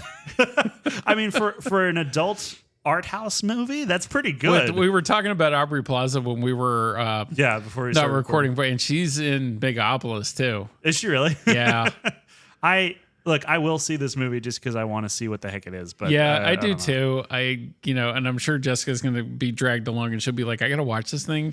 Because the last really long Adam Driver film that we saw was this movie we saw called Annette with him and Marianne Cotillard, and they have birth of to this puppet baby, and it's 2 hours and 40 minutes, and neither of us could figure out what we just watched, and at the end of it, Jessica really looks at me and looks me dead in the eye and is like, "Did you like that?" And I looked at her and go, "No, I freaking hated it." And she's like, "Oh, thank God." Oh, thank God. So dragging my poor wife to another very long Adam Driver film, I'm already scared. It's look, we love each other, but I don't know if our relationship's that strong. Yeah. Well, Cinemark and Temple didn't get it. We got to drive somewhere again to see this. I don't know if it's worth it. Yeah. Yeah. There's the part of me that says, man, the weird spectacle of it, I think, would be interesting on a big screen, but also... Well, because a 2 hour and 20-minute film at Cinemark is going to turn into 3 hours. I'll watch it when it comes out on streaming. I'm not sitting through another ad package at Cinemark. I'm just not doing it. I don't care what the movie is. They could release they could re-release every Star Wars movie in Cinemark, and I wouldn't go. And I'm noticing it's with Cinemark not getting it across the way in town, it's not getting a wider release pattern than I thought it would. With Francis Ford Coppola's return to directing. Yeah, well, I mean, it's $100 million or more that he basically spent out of his own pocket. So, did he run out of money to distribute? What happened? Well, that's where Lionsgate came in because they're cheap. Yeah, it's fair. Yeah, the Crow. Can you believe we sat through a Cinemark ad package for The Crow? Of all the decisions we've made in our lives. Because we're movie nerds, that's why. What a bunch of idiots. I told you that film was not going to be any good. I know, and you were right. And it's not that I didn't believe you. It's just that I thought maybe it'd be bad enough that it's interesting, but it's not. No, it's just bad. But then on the other hand, we are here talking about it again. Yes. But mostly because of Cinemark's ad package is so that annoying. already has my top vote for worst film of the year. Oh, we should do a wrap up, shouldn't we? Yeah, at the end of the year we will. Okay. All right, cool. Yeah. Yeah, all right. Well, and then that happened. Ballerina trailer dropped. How is the trailer? Oh, awesome. Okay. I love it. All right. That's all I need to know. It had the hairs on my neck standing on end. Really? Yeah. I love female assassin films. I am a sucker for, even if they're bad. Well, I still like them. Hey, man, I got to let you know, if I ever get angry enough to kill you, I will at least send a female assassin. Something good to look at before I die. You're probably sent Jessica. Better than having to send me. Yeah, because like, imagine I'm the last thing you see before you die. You're like, I regret everything. I'll just take the gun and put it in my own mouth.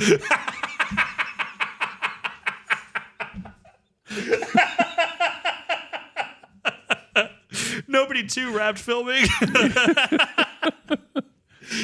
So that movie's coming out. Good. And then Thunderbolts trailer was this week too. Oh yeah, Thunderbolts. Which is, if anybody doesn't know this, it's Marvel's answer to Suicide Squad. Right, which means I'll probably like it. I think it'll be, at the very least, all the actors that are in that I think are entertaining. Yeah, David to watch. Harbour, Florence Pugh. Harbour. Yep. That's and then, once again Florence Pugh. That's all I need. I like the character of the Winter Soldier, so I'm actually interested to see that. And they brought back the little car flippy gun, the woman that he shoots that like magnetizes the bottom of the car and makes it flip. I love that so much. That's one of the coolest moments from Winter Soldier. So love that. Yeah, I think it'll be good. At the very least, it'll be a fun romp. You know, I'm not. Yeah, just as long as they don't go in the multiverse, we're good. I hate the multiverse so much. I hate it. God. I know. You think we don't have enough problems on this planet to deal with? Maggie Smith passed away this morning. Maggie Smith passed away, 89 years old. Professor McGonagall. Yeah. She was a great actress. She was. And I don't know anything about her personal life, but I'm sure that she was well loved. So. No, and she was in Hook too. I remember her being in Hook. Yes. Yeah. Also a weird cameo from Glenn Close in Hook. Do you remember that? As a bearded pirate. Yeah. I really don't like that film a whole lot. It's one of Spielberg's films that I really just don't care for. It's like it's somehow, even for a Spielberg film, it's overly saccharine. Yeah. Yeah. But it could be worse. I mean, it could be The Crow. Yeah. Or G-Force. That's a funny way to say Borderlands. I don't want to harp too much on Megalopolis, but I do need to just loop back around to it briefly. Okay. Because some screenings of it are going to feature a live theater component. Okay. Were they turning us into the Rocky Horror Picture Show? I don't know. I laugh at the poster alone for that with Adam Driver with a T-square over his shoulder. I'm like, funny. Really? My gosh. If that's supposed to be a Jesus analog, it's the worst one I've ever seen. Yeah. And I've seen Superman Returns. But yeah, apparently some screenings included a scene that featured a live theater component in which a person from the audience would stand in front of the screen and briefly interact with Adam Driver's character on screen. So Coppola instituted this unique fourth wall break at the Cannes screening and certain IMAX presentations. They've also played the scene with a microphone set up at the foot of the screen and the picture shrinking to a size so that Driver's character can somewhat make eye contact with the person in the theater. That's annoying. Yes, it's very annoying. Why do this? What would be the reason for this ever? Well, and that's I told you in text messages this week too. Like, we got the content for Joker for next week, and they sent it in 2 different formats. They sent it in flat and scope. So for people who don't know what that is, what's the difference? So flat is like 1.85 to 1, like a box. Right. Whereas anamorphic scope is stretched out 2.35 to 1, and it gives you a wider picture. So I was trying, and they send this 2-page letter along with it going, well, this is how it's going to look. This is how you're going to present it. And the reason being is because Joker Folie à Deux was done a lot with IMAX cameras. So with that, it's more of a flat picture than it is a widescreen. So I'm not going to annoy the customers that are going to come pay money to see it. I'm going to do it in flat format.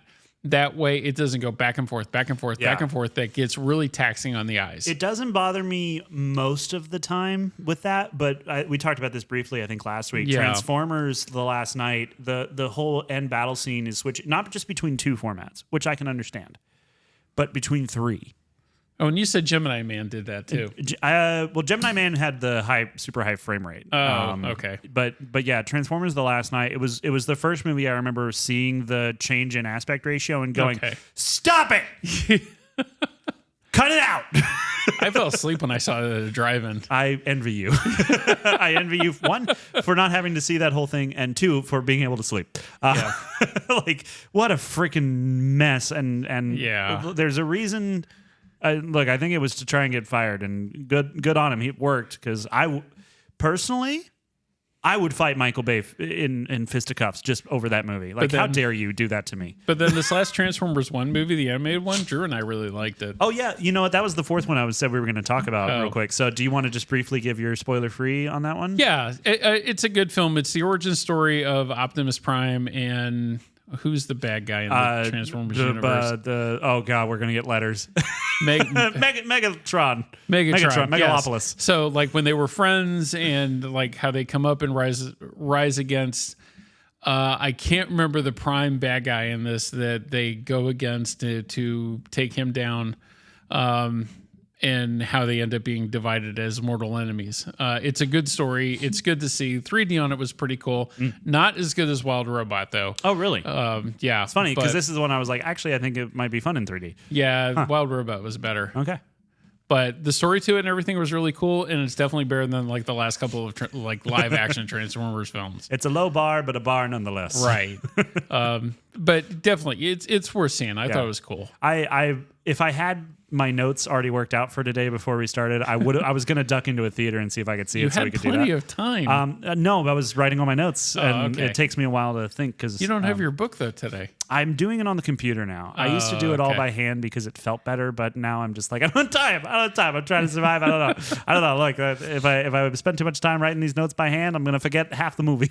Okay. So it's one of those that I want to see, and I do want to see it in theaters. So hopefully I have some time this week to duck in and see it, because it looks fun. You know, I know I was like not super hot on it, but after right now, I'm just curious to see if the pacing is better than Wild Robot. It is. Is it? Okay. Yeah, like that. I'm like interested the story to see if that means keeps moving. Okay, yeah. I'm just interested to see if that makes me think it's a better movie than Wild Robot, or if the Wild Robot still has that edge. It's not a better movie. Okay. Like it's just a different movie. Okay. It does feel like it's more trying to be a kid's movie. You know, does that make sense? A little bit on the edgier side. Like, I'd say more it's like the last Teenage Mutant Ninja Turtles, like Mutant Mayhem. Yeah. Where it was a little bit darker, a little bit edgier, but still for kids, that it wasn't like scary. I'm just over Michael Key, what's his name? The guy who plays Bumblebee. I'm just like, I never found him that funny. Key and Peele's okay, but not.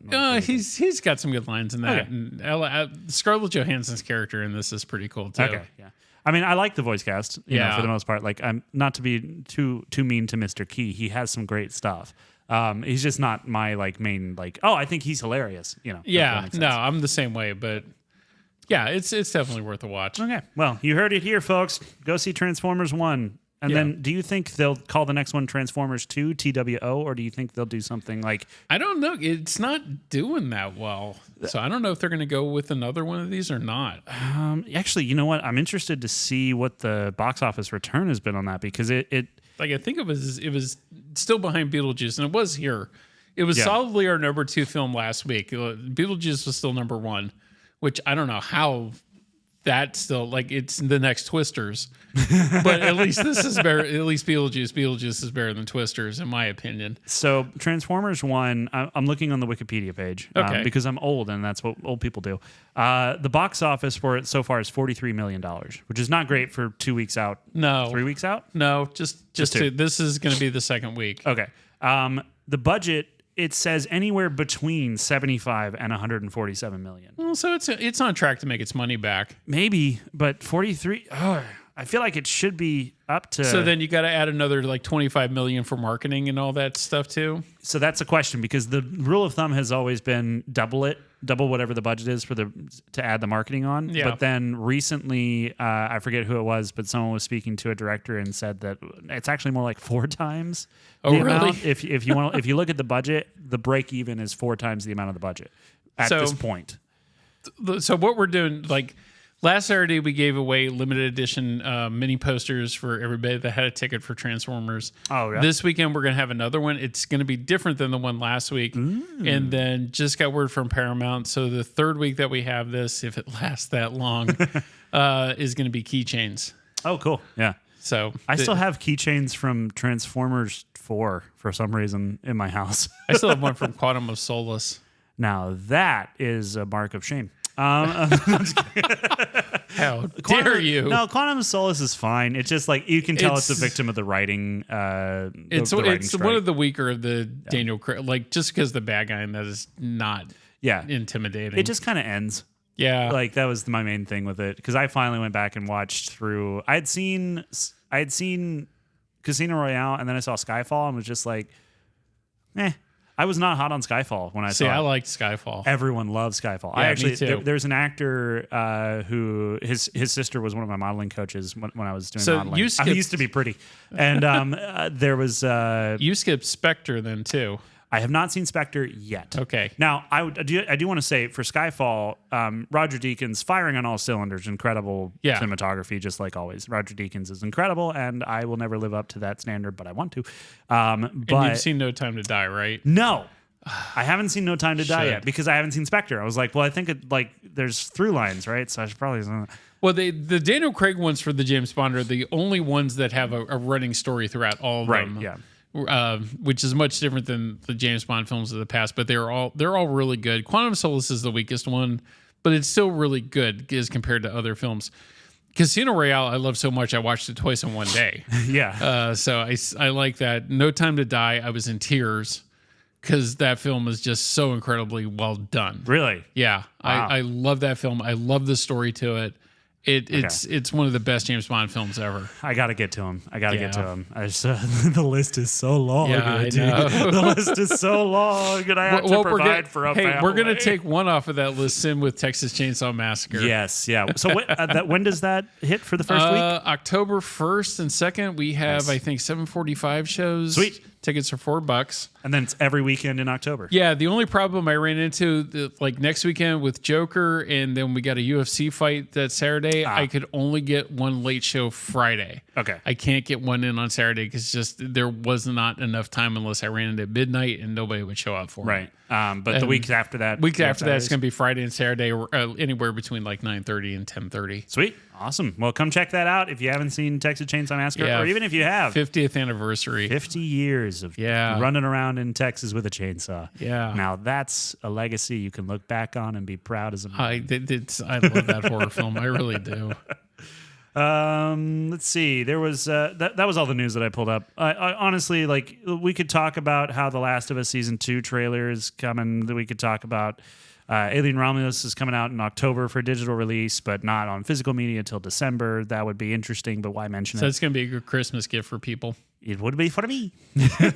I will remember that. I just want to see all the special features. Yeah. Like, I just want to see as much behind the scenes as I can. Weirdly, special features and stuff has moved to just like YouTube. People just put stuff on YouTube now, and like I don't like that. Vulture or whatever. Like they'll go out and is it Vulture, or maybe I'm thinking of.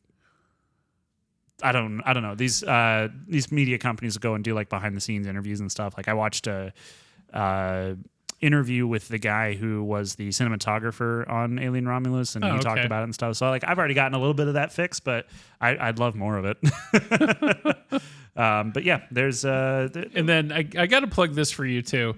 So you have your short film that you put on YouTube. And that old thing. My wife saw it. I saw it. I think it's fantastic. Well, thank you very much. People like really need to look at that. It's really good. It's called Final Moments. You can find it on my YouTube channel for my business. It's just Solar Flight Productions. If you type in Final Moments short film, it's got 1 million views now. That it hit 1 million views this week, I think, which is 9 years in the making. Just a weird thing to finally hit that point.